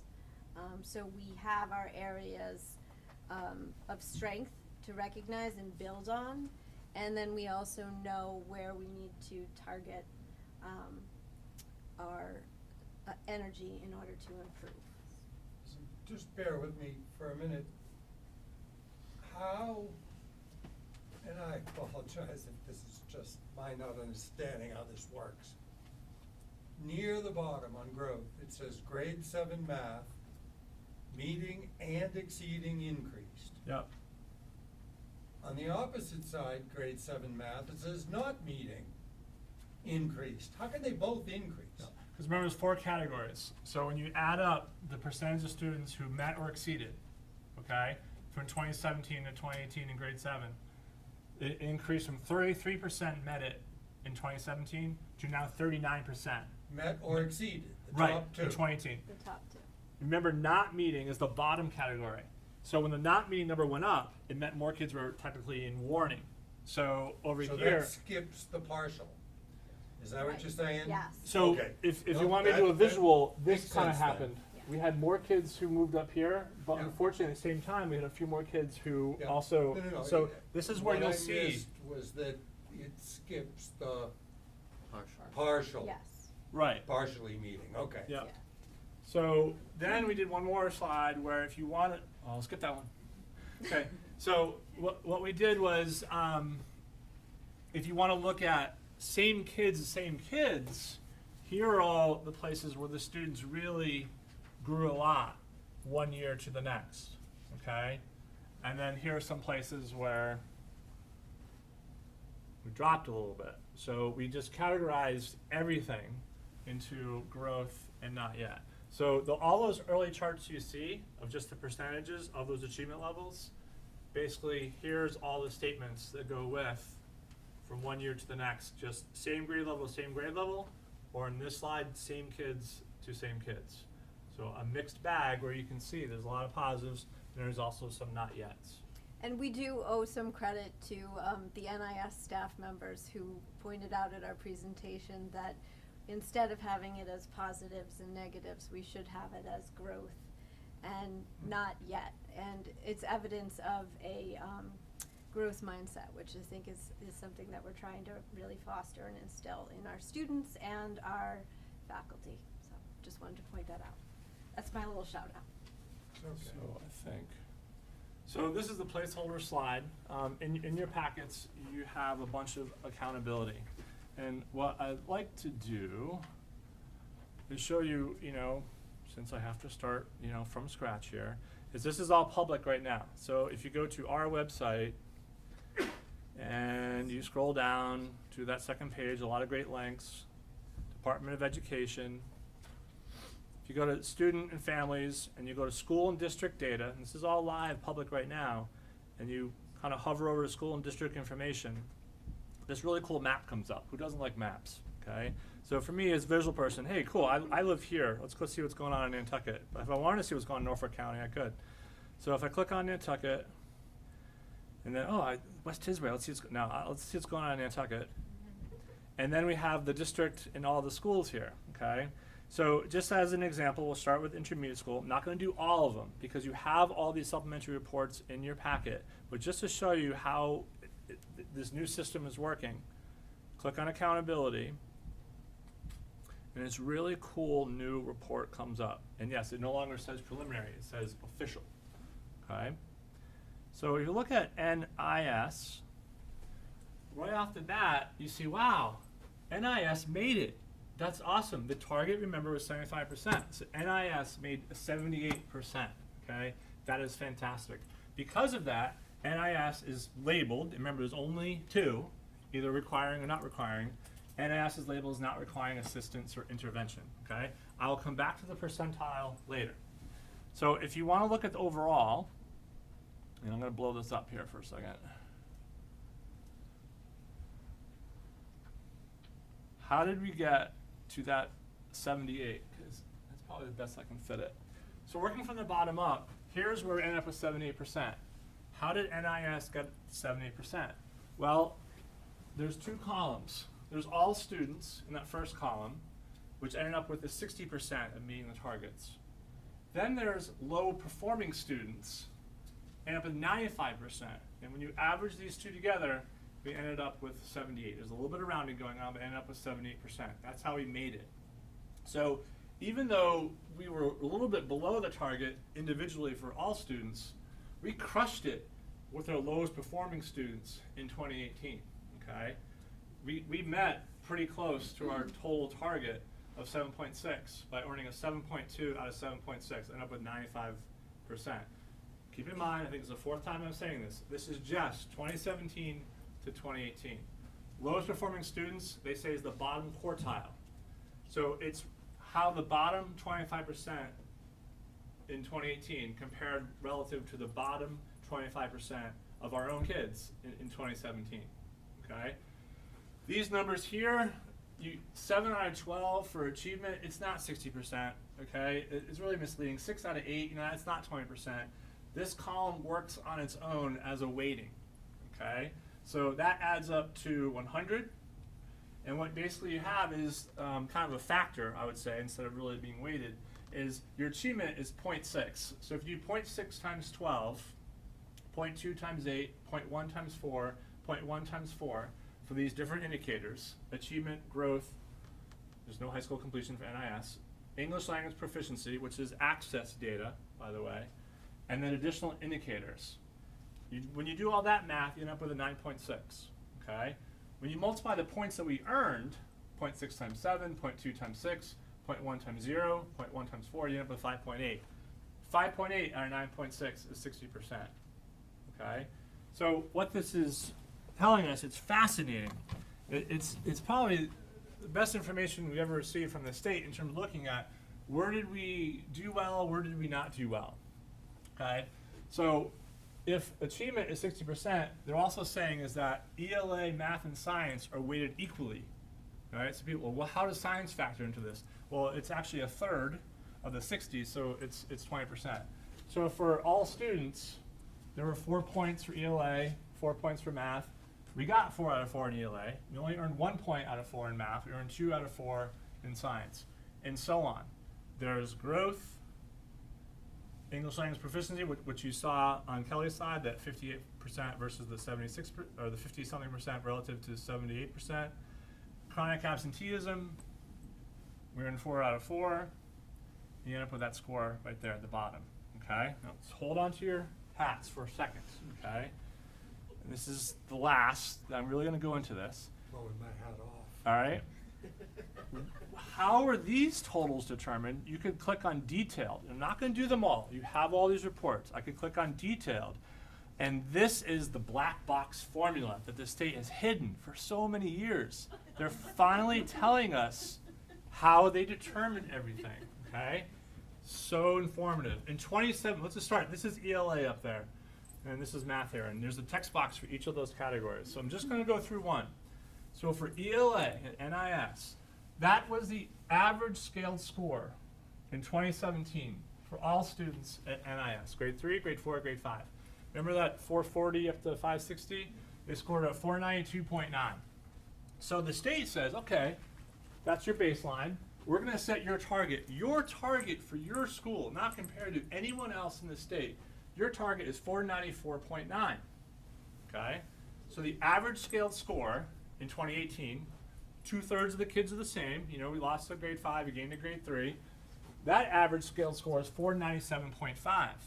So when you subtract 492.9 from that, you get a change of 4.6. So we not only met our target, but we exceeded it by more than 1.5 points.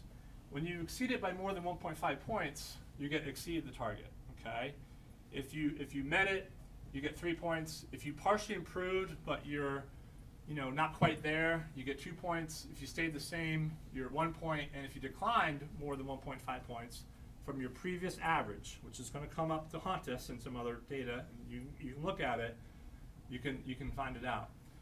What's fascinating about this is if you look at, and I'm starting with a real good positive here, if you look at NIS, ELA, they got a perfect score. In every category, okay, they exceed the target. The top one is the only one that's put on that previous chart in overall. But when you want to drill down, we're not doing it tonight, we can do it in a couple weeks, this is where you can look at all your subgroups, as Steve was pointing out. You can look at all your subgroups for each subject at each school. And you can see, here's the lowest performing. Okay, that's why we got 4 points also for ELA.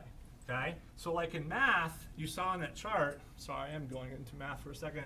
On that chart, you saw that all students had a 1, right?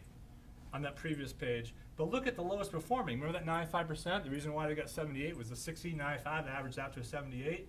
The lowest performing kids went from 464.7, average scaled score, first time this is being done, to 473.7. So they exceeded the target because they went up 9 points. So if I talk to the math teachers and I ask, hey, wait, before you get upset that you put in Eureka and you worked really hard and lots of planning, you guys did really well with the bottom 25%. Bottom 25% really made a difference. Very informative.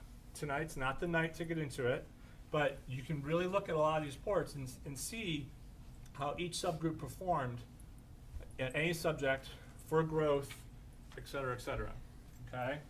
So, in essence of moving along, I could do, so all I have to do, if I change this school to high school, and I just go to accountability,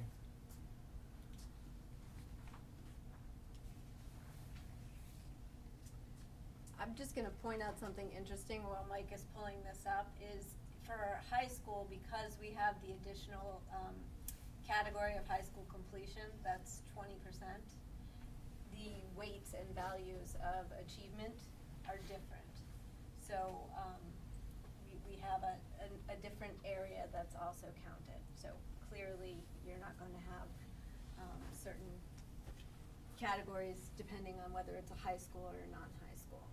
So the weights are different, which I think is very interesting to look at. The achievement is clearly always the focus of the state. They want our students to achieve, but they are also looking at growth. They're looking at attainment of English language proficiency, and they're looking at other factors which include different things at different schools. One would be the amount of students taking on advanced coursework, and another might be students' absenteeism. So just quickly, two things that I see at the high school, okay? In achievement, ELA actually only earned 1 point because it dropped from the previous year in 2017. The CPI was really high. This is a preview of what you're going to see when we return to the old system. Math, they met their targets, okay? Again, just 2017 and 2018. Science, math, excuse me, they exceed their targets. Science met their targets. There's some good growth in ELA and good growth in math. 4-year cohort graduation rate, we met our target. But then when you start looking, why is the high school only 44%? Remember, NIS was 78%. Why is the high school only 44? Well, 59 and 28 average out to 44. You start looking closely, where did we lose points? And this is when you can do some real drilling down work and try to figure out what is this information telling us. We lost 12 points on extended engagement rate, which is keeping students into school for that 5th year or getting students to come back and finish high school in that 5th year. Annual dropout rate, okay? And there's a big rubric in terms of what was your percentage in 2016 to 17. Remember, dropout rate is always a year off because it takes a year to get the data in. And then chronic absenteeism. Again, kind of like, where's science? How does science factor in? Okay, we already talked about that. How does absenteeism factor in? So this is the first time, this is new, I should have put this on a new slide, where absenteeism is directly factored in to meeting your targets, which affects whether you've met your overall targets or not. So chronic absenteeism is defined as any student who's absent 10% more of the year. So of 180 days, any student who's absent 18 days or more. So that pops up as wow, that's something we need to think about. What can we control? What can't we control? Right, what ideas might we because have? when we looked at NIS, they got all 4 points, Right. meaning their absenteeism rate was a lot lower. You Yep. don't have to go back to No, it. watch how quickly I can though, okay? I shouldn't have said it. No, Steve, this is important to fully get into it. giving some kudos to the No, I Department of actually Elementary and Secondary got Education a for request from a staff very member well-organized to website. ask about absenteeism, and I was gonna suggest that we can deep dive into that next time. Absolutely. Next time. I'm trying. Like, stop. It's okay. So the 11% was the chronic absenteeism in 2017 of NIS. Yeah. In 2018, it It went lowered down. to 8.3. The target was get it down to 9.1. So they not only got 9.1, they went lower. See that 2.7? It's Yeah. more than 1.5. There's your 4 points. Okay. So under that detailed review, which you all have in your packets, you can do some of that work. Okay. All right. So just to sum up, we want to go back to our favorite slides of the past.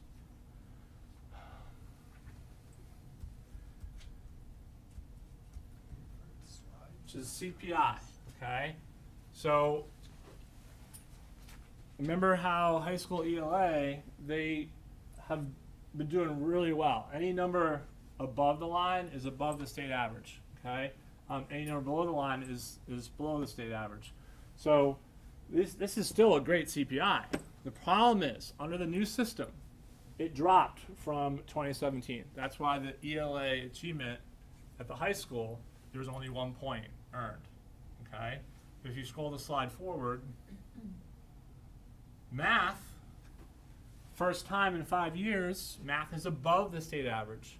So when you compare their growth from 84.7 to 89.6, that's why they earned 4 points for achievement. So that was a huge success to point out today to the high school teachers, like, wow, your math not only improved, but you got back on the right side of the line for the first time in 5 years, okay? That is very, very exciting. And then one more. Science, you know, they've had a really good run, a little bit of dip. This was probably a 1/10 of a point. It's probably, you know, 89.6 compared to 89.7. So that was below the state. But with that growth, they're back now on that side there. So when we go back to what is old, what is new, we talked about some positives and negatives. Up at the high school, the grade 10 math proficient and advanced increased 67% to 76%. I mean, 76% of students are that 240 or above. Remember, high school MCAS is still a legacy. It's still 200, 280. It's still CPI. It's going to change. We'll have to wait and see whether the high school gets that, you know, no level for 1 year or held harmless for 1 year. It'll be interesting to see. Grade 9 biology proficient and advanced increased. And at the same time, not only did the students go up here, but they had fewer students failing, from 7% to 3%. And then just to be fair, so I'm not all just picking the positives, yeah, it's great that that went up, but I pointed out also that in grade 10, the math actually numbers also increased. So they kind of had that on two ends of the spectrum improve. So do you want to just do the summary or Sure. questions? So just to try to wrap it all together. So for our summary, NIS, it was great to see that they made the 75% target. So that meant reaching those bars that the state set for us and or exceeding those bars with 78%.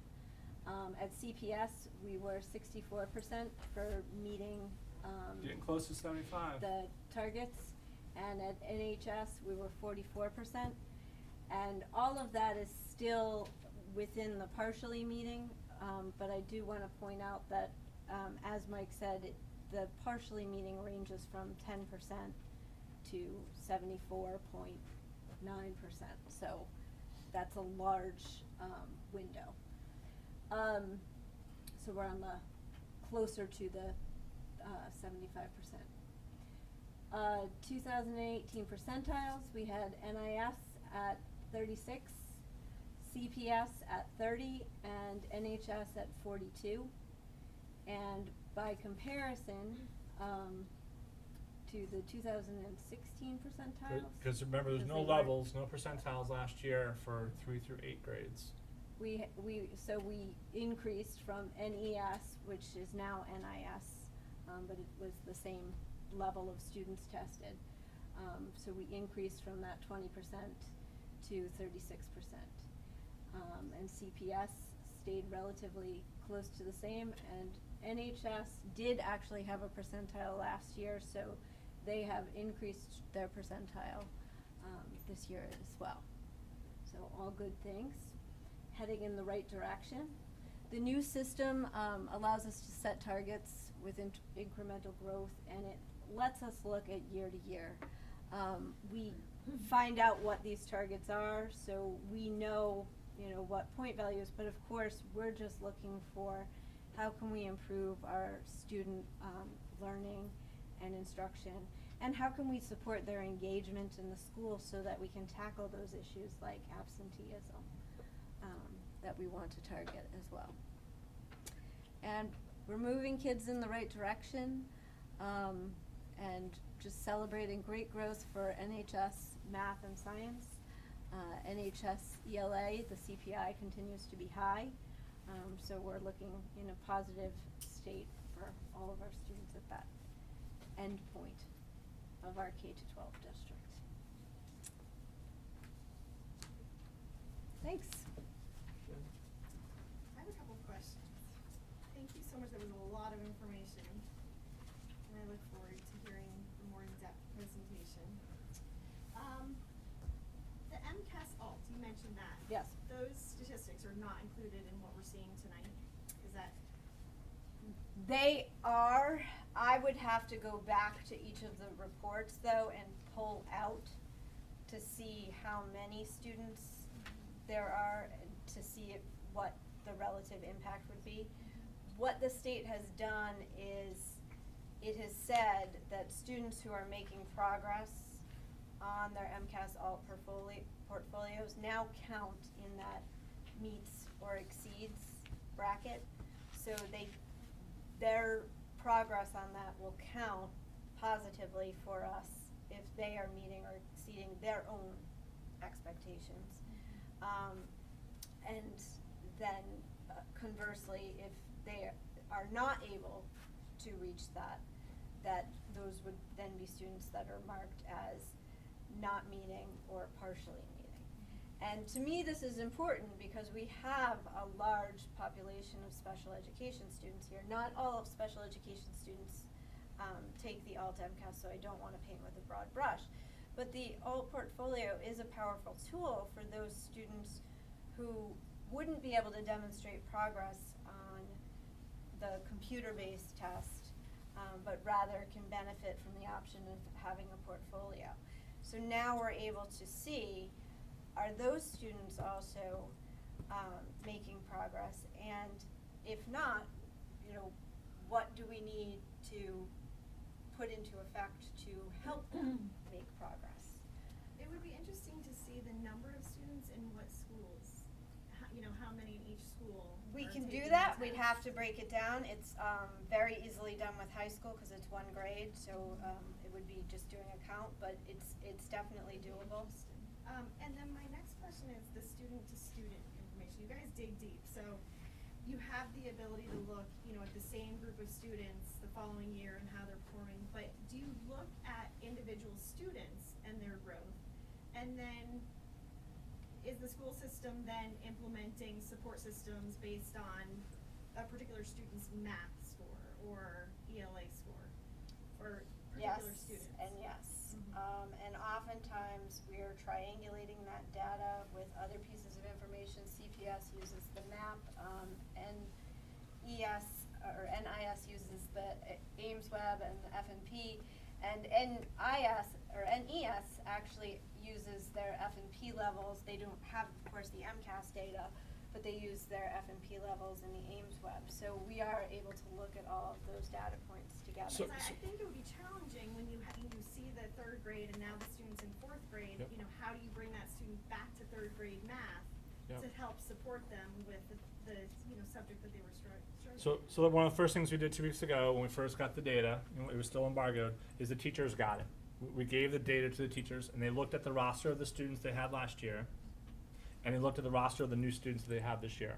Okay, so we're not doing that here, obviously, publicly, but the teachers are looking at individual students and those growth numbers that you talk about. Then they're also looking at standards, okay, and is there a curriculum gap, Did we forget to teach measurement, or a certain topic in geometry from year to year? They have those standards reports. So I wouldn't go into that detail in this environment, but I assure you it started at least 2 weeks ago at the grade level meetings and also department meetings at the middle school and at the high school to look at those student rosters and those standards reports. So yeah, they're on it. And they actually, even beyond that, can drill down deeper. They have item analysis reports and rosters actual of questions. students. So you can see for the released questions how students scored. And you can see how students scored on the writing prompts for the ones that were released, or not writing prompts, but those response to text questions that are written. Jen, I can confirm that at CPS, the teachers definitely used math That is a great tool. to It's instant. identify particular students that had particular needs. So they do drill down Yeah, I that was deep. wondering more, the earlier NIS level, how they do that and how they circle back to a full grade earlier, now that the student has moved up, so. Yeah. But they do have Ames Web. And I think it's trying to, we can use this data and it's a point, and it can tell us where a student was at that particular time. But that's why we like to look at it with other pieces of data, and even also continue to look at formative assessments, because sometimes if a student wasn't performing at meeting a particular standard on the test, or there was a particular area that gave them difficulty, they may have recouped and made gains there. So we need to continue to progress monitor and see going forward, what can we do to help this student? What can we do to, keep them growing? So it's one data point that does give us some information, but it's most useful when we couple it with those other pieces of data that we have available. Thank you. I have a question. Why is absenteeism there? Because it seems to me the performance data is like you have a group of runners running. Mhm. And then the absenteeism is you separate out the ones that are left-handed because it sort of isn't relevant to anything. So Is there a absenteeism, reason? well, it's always been there in the accountability, the old accountability system that was in place. Some of the deep slides in the presentation would show, what is the cumulative progress and performance index. Is like there's CPI and there's CPPI, and absenteeism and graduation was always there for the high school. This is the first year that it's in the formula for NIS and CPS. And when you see it at CPS and NHS that we earned 0 or 4 points, and it affects our overall, whether we met targets or not, I think it draws attention that we have a lot of students who are chronically absent. And if you ask teachers, they'll tell you it's a challenge to teach when students are absent 30 or 40 days. I'll add another piece, is when we had students for the first time not graduate this year at the high school because they hadn't met their competency determination with MCAS, okay? We filed appeals on behalf of 9 students. The state wouldn't look at half of them because the students were absent 30, 40, 50 days. The state said, we're not even going to look at their GPA and their class schedules until you can tell us that they've attended school. So the state values it. This is the first time we're seeing it, not just at the high school, but also in the other buildings. And I think it speaks to the idea that we really need to engage families early on about the importance of getting our students to school and making sure that they're supported so that they stay in school. So I think some of it probably is related to a lot of the social emotional learning that is the state is also very interested and invested in as well. Tim, I think it's that whole child approach. I would see a direct causal relationship between being in school or not being in school and your scores, your learning. So if absenteeism is a big issue for however many kids that is, their scores are gonna be lower. I think it's a good, I don't know that it ought to factor into accountability necessarily the way it does. Well, That's different, but I would imagine now, did he say, Peter, you guys were 0 for 4 on that one too? That is an issue that I know has started to be addressed at CPS. I'm assuming it has at NPS, But- NHS, sorry, John. But accountability, if you're sort of dinging us vis-a-vis the absenteeism, it sort of detracts from the performance end of it, I think. I mean, it's just- Tim, it's 10% of one area, additional indicators. Whereas the achievement is 60%, the growth is 20%, progress towards attaining English proficiency. So it's not that large. I think they just want to highlight the importance of, as a school community, how are we getting students to school, making sure they stay in school, and are getting what they need in school.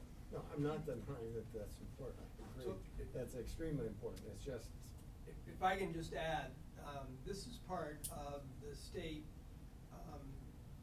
emphasizing that we are trying to get students college and career ready. Right. If we are trying to get them college and career ready, it's not all about their intelligence or their academic performance. Right. It's those other skills of commitment.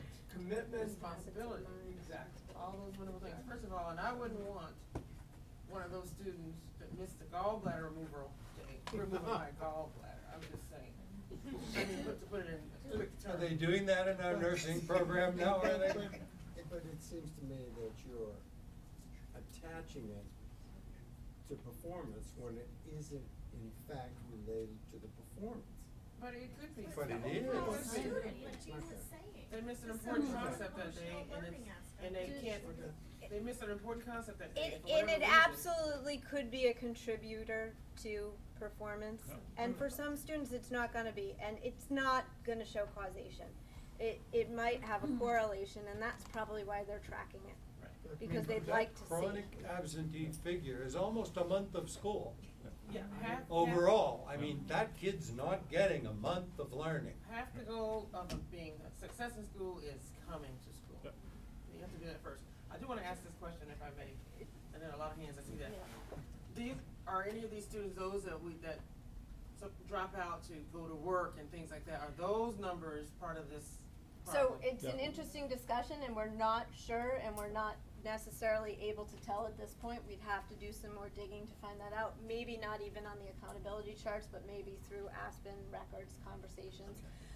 But we were talking today, actually, after the high school presentation with someone about if that is the case, if these are students that are not here because they have work or family obligations, what are some creative solutions we can think of in terms of, making school more accessible for those students? And using some of the resources we have in place, like the Apex online learning, and or thinking outside the box in terms of nights, weekends, additional So, credits. I was gonna ask whether you can ask the reasons for students being absent, and what are some of the resources that we can offer to families for students who are out of school. And I know in the past, we've had conversations of parents taking their students out for 2 weeks Yep. or 3 weeks, and they have to unenroll Longer. and re-enroll. Mhm. And I think our seasonal issues too, Yep. you know, Yep. we lose students for periods of time, but I think it would be interesting and important to drill down and learn a little bit more if we can legally ask why they're absent. And so we can legally ask the question. I think it depends upon how we ask the question, in what manner, and with what intention. Because if we're trying to proactively engage students in coming to school, we do wanna find out what's wrong, but we have to be really careful about how we message that. Yeah, It's and I- related to what I was gonna ask, which is, when you look at that chronic absenteeism, it would be good to break it out to what is chronic absenteeism, illness. I think when you notice that jump from middle school, from intermediate school to middle school, that's when we start to see Mhm. mental health needs popping up, that sort of stuff. Yes. Injuries, because kids Yeah. are more involved in sports, but I think if we were to look very separately at the extended Mhm. vacations, Yeah. I think that's really. And I think you have to pull out and, Yeah. and control I think that for really that. needs to be So I think it's an indicator that, for me, is like, wow, maybe that should be on our radar before students hit high school. Just, I don't know what kind of conversations you're having around science, but I'm looking at the numbers, and they're quite significant in sort of the changes from NIS, CPS to high school. So can you help me understand that a little bit? Yeah, we're having meetings all the time to talk about science performance. Science overall in the state is pretty low. And I just want to remind everyone that science is still in the old CPI system. So where we look, for lower CPI scores in science, they're lower across the state. Don't want to get too far into it today. We could talk about that when the principals speak in the future. There's a variety of reasons why science is constantly kind of, in my opinion, pushed off a little bit. Is there a certain data point that you're looking at? No, Because I there's just- some, as I said earlier, there's a lot of positives and there's equal number of kind of not yets. Well, it just jumped out at me as I'm looking at the numbers, and there's so much information, and I realize I gotta do more digging, but I just wondered sort of the storyline behind what you would say through the NIS, CPS, and high school, where I can see the state numbers, and they're low as well. Yep. As far as the proficient and advanced, but, I thought it was quite significant, especially in middle school. So unfortunately, next year, science most likely will have that no level year. So we're gonna lose a year of data and it'll be held harmless with a new baseline. Because it's changing from CPI legacy MCAS to next generation and the full NGSS test. So we'll have to see if they're gonna follow the same system or not. And I called the state on that actually, and they said they're having a meeting this month to determine that for for next year for 2019. All right, thank you. Yeah, Mike, this is a comment, not a question, a statement. I'm listening. I've packed up my stuff, Yeah. just so you know. One of my major questions when we deep dive will be about our apparent continuing lagging in math compared to ELA. And I really will want to get into that more. That was my statement. Thank you. Thank We you have very much. enlisted, Thank you. we've enlisted the help of some of our colleagues to make sure that they note those kinds of questions. So, Yeah. thank you, Jamie, for that. Mike, I wish you could be more enthusiastic in your presentation. Yeah. Well, like I said, you have all the reports, and hopefully if we met goal 2 is now you can really get into them, understand how the reports Yeah. work. There's so much data in those There's so supplemental much, reports. but thank you for Thank showing you. us the website, we'll be going Yep. on that. Yeah.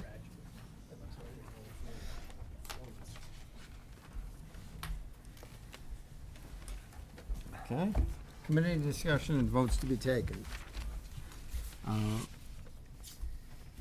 Do we have the substitute rate? Yes, I have, a recommendation for the committee. Pass those down. And I'll just read it quickly for those people who, don't have a copy, but in accordance with policy, GCG, the school committee shall set the daily rate for substitute teachers, including extended term substitutes. After a review of the existing rates and our inability to obtain adequate substitutes in the present market, I would recommend that the school committee raise the established substitute rate.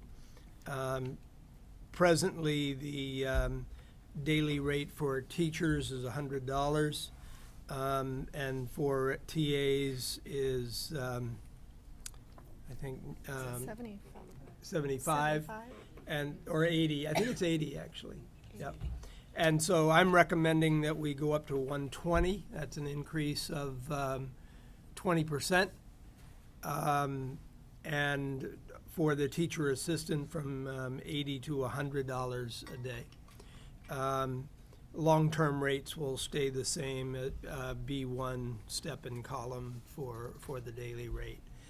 I'm not positive that this will increase our numbers substantially, I'll be honest. I hope that it will. I think we all know, all of those in the schools know that we're struggling getting substitutes. One reason that we're struggling is that we've taken almost every substitute we ever had and put them into teaching assistant positions. And that has decimated the ranks of our substitute teachers. The other reason, quite frankly, is the market. The economy is good, and people have other options. So I think it's time to bring it back up to the 120 and 100. We've done some comparisons of Cape schools and the Vineyard, and you'll find them ranging from $60 to $80, $85 on the Cape, and the Vineyard is presently at $90 for teachers. So I think that this is a reasonable response for, and I'm sorry I didn't have it on the agenda, but I didn't want to wait for another meeting because I think we need to move. Do we have any questions? Well, I guess the obvious question would be, you're comfortable that we can cover this in the budget? In the budget, like- yeah, in the existing budget. I mean, I'm a little bit worried, but on the flip side, if we don't have subs, we're not spending that budget. And so I don't think we're looking to make money on what was budgeted for subs. And it's tough, you know, it's really tough for the other teachers and the administrators who are there picking up the pieces when a sub's in. And when you don't have a sub, then you're really you're borrowing a TA from here to go there, or the teachers covering during their prep period, as they do at the high school, or an administrator is stepping into a class. So it's a challenge, and I think it's a move that we have to make, and we've been considering for a while. See? Thank you. Good news and bad news. The good news is I wholeheartedly agree, and I've had people talk to me just recently in the last day or two about the possibility of raising these rates. I'm not convinced it's enough. I'm uncomfortable voting on it today because it just showed up today. I don't think it's gonna have a significantly negative impact on the school system to put this on the agenda for a vote on the 23rd. I'd like to ask around. I mean, the people I talked to, or who spoke with me about it, thought it should go up. But we didn't know it was gonna be on the agenda, so we didn't talk about amounts. I think it's So- short-sighted not to pass this tonight and implement it immediately. And I think that, I think $120 is far beyond any rate that you'll find with more research. But the school committee can do as it wishes. Yeah, Mike, I don't think research is the issue. I think our market is the issue. You know, do we really think we're gonna get a significantly increased number of substitutes for $20 a day? I question it. I wonder if it shouldn't be higher for that reason. I don't care what they do on the Vineyard. The Vineyard has more people than we do. The Cape has more people. So I just like to wait and put this for a vote in 2 weeks. Well, I'll give my 2 cents. My 2 cents is, I don't think that it's gonna change. We're not gonna pay him $1,000 a day. So if we're not gonna pay him $1,000 a day, and Mike has picked out this number, I would be in favor of, just putting this in, and then if it needs to be changed up or down, because I think it has gone down, in the past. Went So- down in 2011 and back up in 2015 and now up again. Those are the dates that. Does somebody wanna make a motion? I'll make a motion to increase as stated in the addendum. I second. Okay. Any further discussion? All in favor? Aye. Aye. Opposed? Opposed? Okay. Vote to approve the budget planning calendar.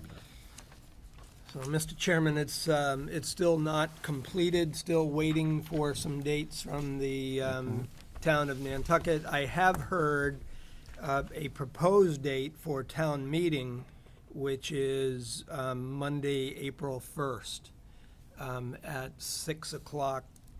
That is not in stone, though. They're still taking a look at that, so, April Fool's Day, yeah. so that we could, I think you should have me bring it back Okay. when we have more definitive Okay. information on that. There are a lot of dates not filled in. okay. So we will table that. Okay, next, a vote to approve the donation from Educate Inc. to CPS gift account in the amount of $750.36. So moved. Second. All in favor? Aye. A vote to approve the donation from the Joseph L. Viera Fund to student athletes, football, for 18 pairs of sweatpants and training shorts to be used during the 2018 season to the tune of $918. So moved. Second. All in Can I favor? just point out Yeah. a typo in the letter? I don't know if it's gone out already. Approximate.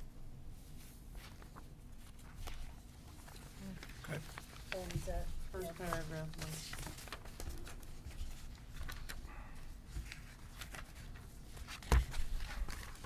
We'll check that. Thank you.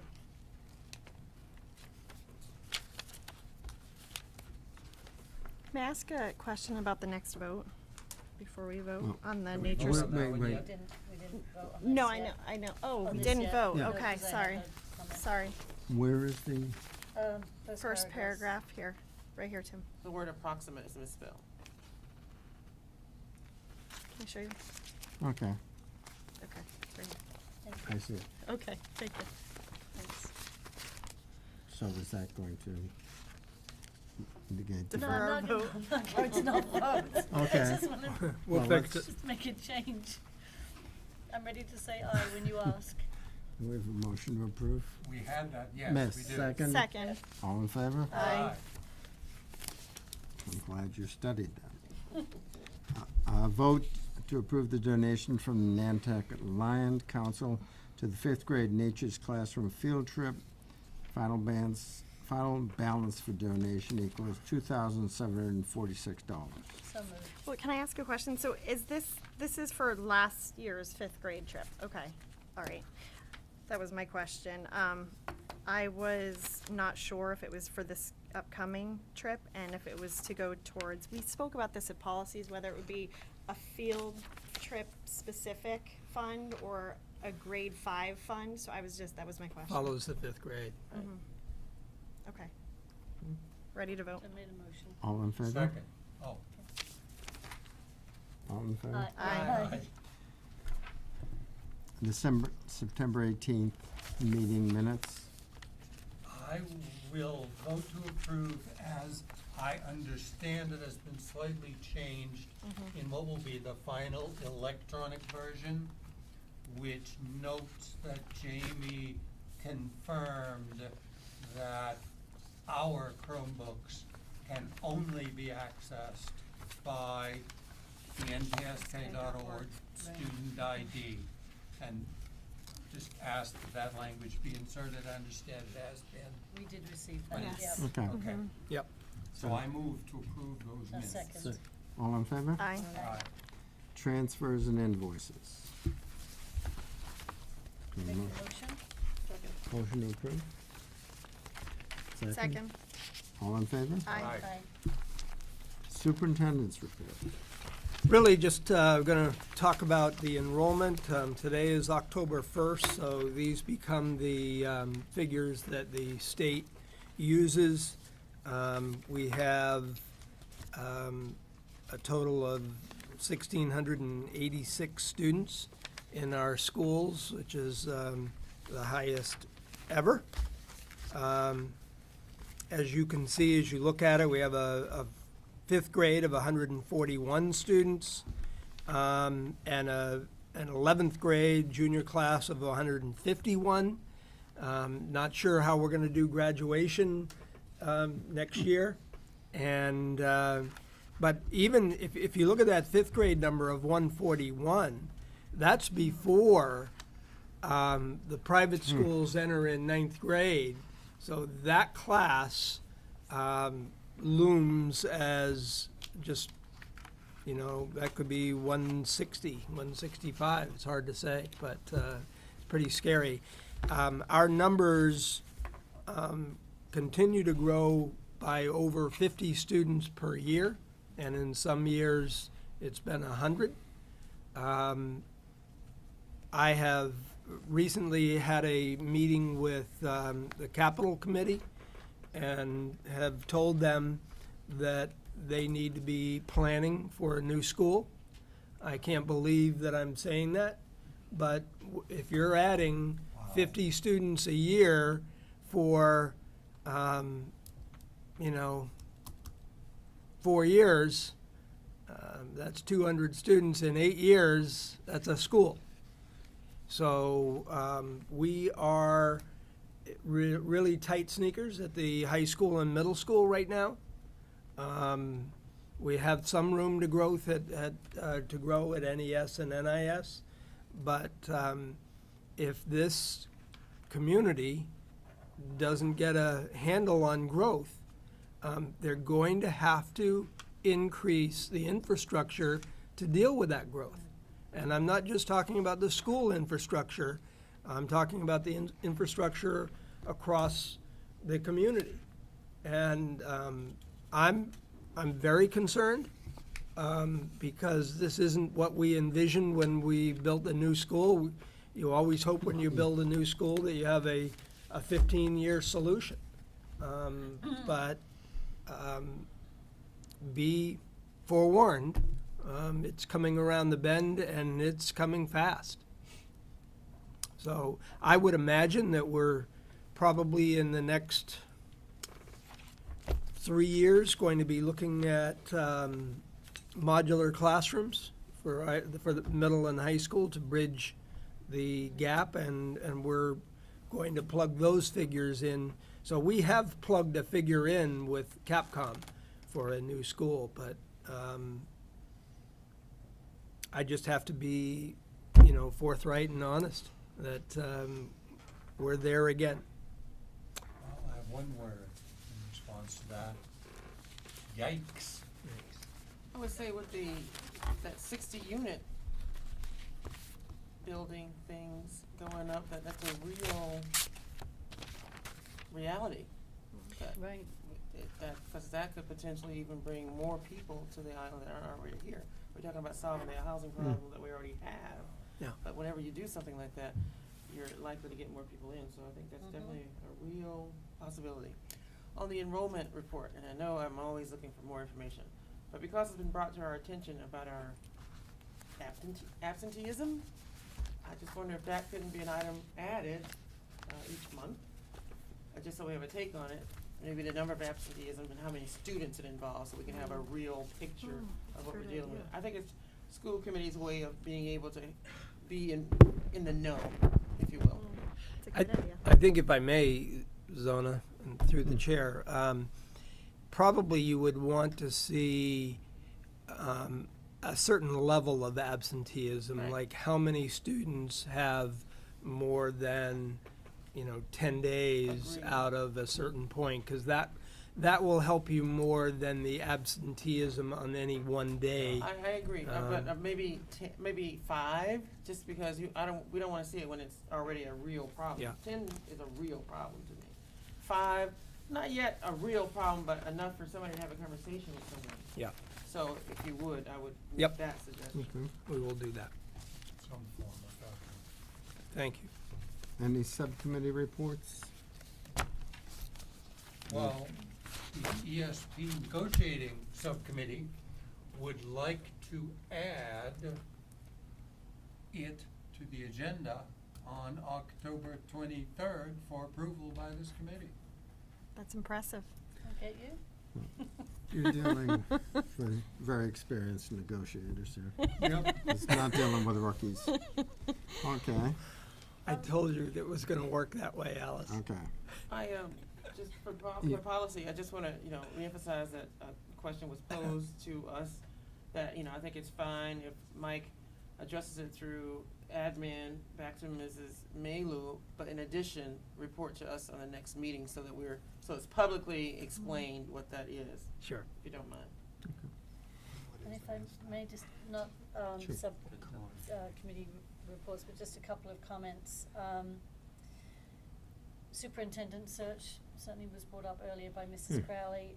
Are we waiting until, I know we said we would use the time with Glenn Kuchar to ask for some conversation and sort of guidelines, but I think NASDAQ and MASC have both made overtures towards helping us conduct, and I think we will hear Glenn's proposal, and I think we have to look at NASDAQ's and then see which one seems to be better, and then start talking about a committee to get that rolling. Yeah, and just so I'm not frustrated in the morning, Mike, you sent us links or a link to the NASDAQ. Actually, I got in touch with NASDAQ, and I've been in touch with MASC. I asked NASDAQ to send us their brochure and a proposal, which I forwarded, but now I'm not sure that went to anybody. We've had significant problems with the change to the npsk.org. And so I've resent several things recently to you, but I need to send that back out because I did send that last week. So I think it's good that you that you review those and you compare them and see which way that the committee wants to go. Both groups offer several levels of the search. They can just send out the brochure and disseminate, or they can take you soup to nuts all the way through the search.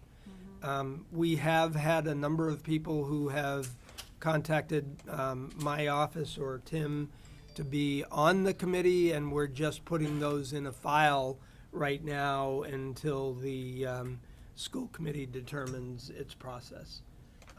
But And I think I was reminded on your search, Mike, that we had a community member that led the team. Is that something that the committee thinks I think they that would that's, we go can along talk with about that. again? Yeah, I was just gonna ask, what was the makeup, if anybody remembers exactly, of that committee? I do. 9 years ago. Mike remembers it. Mike remembers. 8, 10 years ago.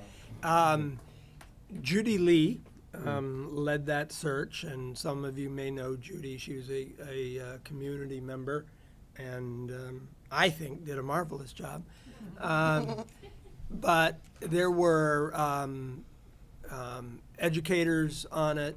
There were, I think, 2 school committee members on it. There were community members at large on it. I think the challenge for the committee will be you want a representative search group, but you don't want 20 people at the table. And so how do you make it representative and yet not unwieldy? And that will be, and whether you decide to vet the candidates through the first round, or whether you have NESDEC or MASC vet that and, cull that group out to what a reasonable number for you. So there are a lot of different ways. I will say that in the month of September and now October, there have been 6 or 7 superintendent searches initiated in Massachusetts alone. It's a topic at the conference this year, so. Yeah, so it's out there. There's a generation of us retiring, so. So my comments, I just want to add, is that I think it should be representative, and it may be, to me, as high as 15. I think parent representative or 2. I think teacher representative or 2. I definitely think the school administrators should be a part of it. This is just my opinion. Yep. And a couple of school committee members, if not 3. I think it should be Tim and 2 others, personally. And community rep. Yeah. Educator and non-educator. Tim and 2 others would make it a school That committee. constitutes Is Yeah. is that a problem? It can't be a Yeah. quorum? Yeah.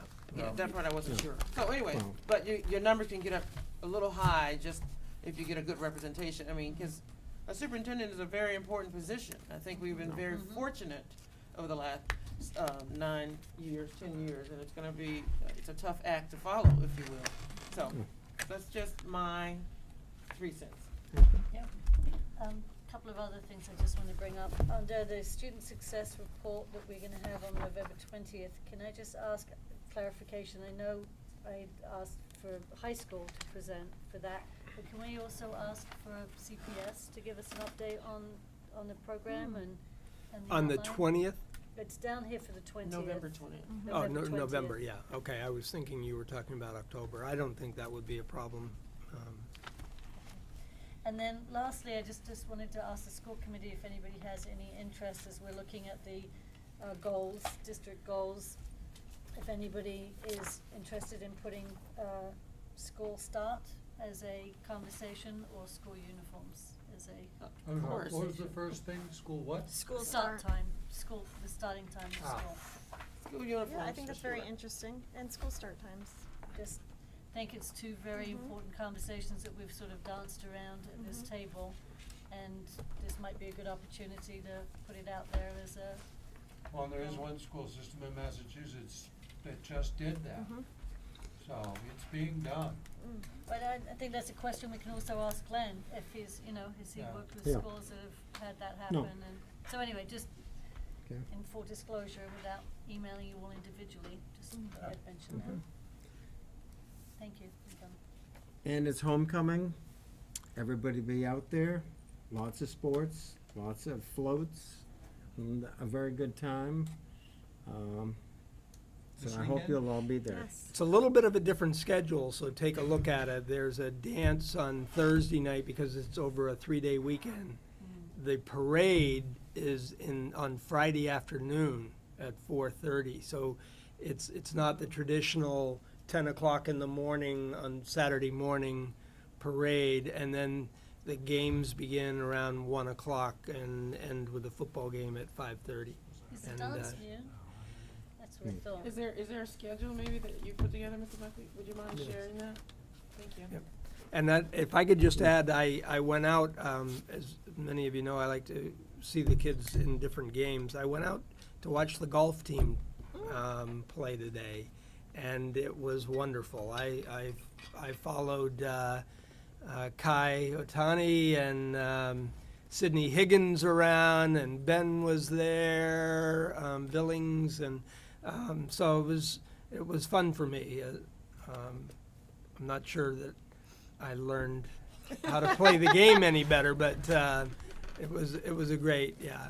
I meant. And you didn't get told off by any refs or anything? No, I didn't make any gaffes. I spoke to Mike and I told him that at the Run for Recovery the other day, our students really, not only did they win, but they really exemplified being members of a team, and were really a very positive influence and a very, very positive day, and I really was impressed. I was very impressed that they won, since we had some pretty good runners there that they blew the doors off, quite frankly.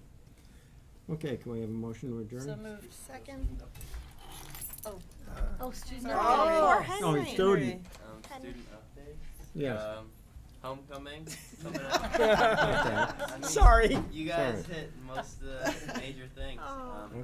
The library opening got moved back a little bit. Yep. I don't know if that's really been communicated to the students yet. I know it was communicated to me because Veritas is in the process of moving in there. Maybe it was in the Monday message, but I'm so well read. And yeah, that's it. Yeah, it's going to be great. I would say you could peek in, but you really should wait until it's done. And if you can fight the temptation, I already peeked. it's going to be pretty neat. So, Thank you. thank you. Henry. Oh, how you feeling? Peter, do I have your permission to reach out to Becky about the one with one island? Okay. Awesome.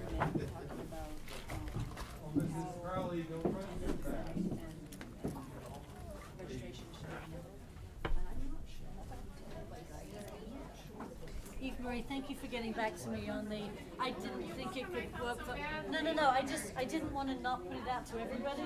And I think having one representative is fine, because I think, it's just I feel, you've been missing the school. Because people never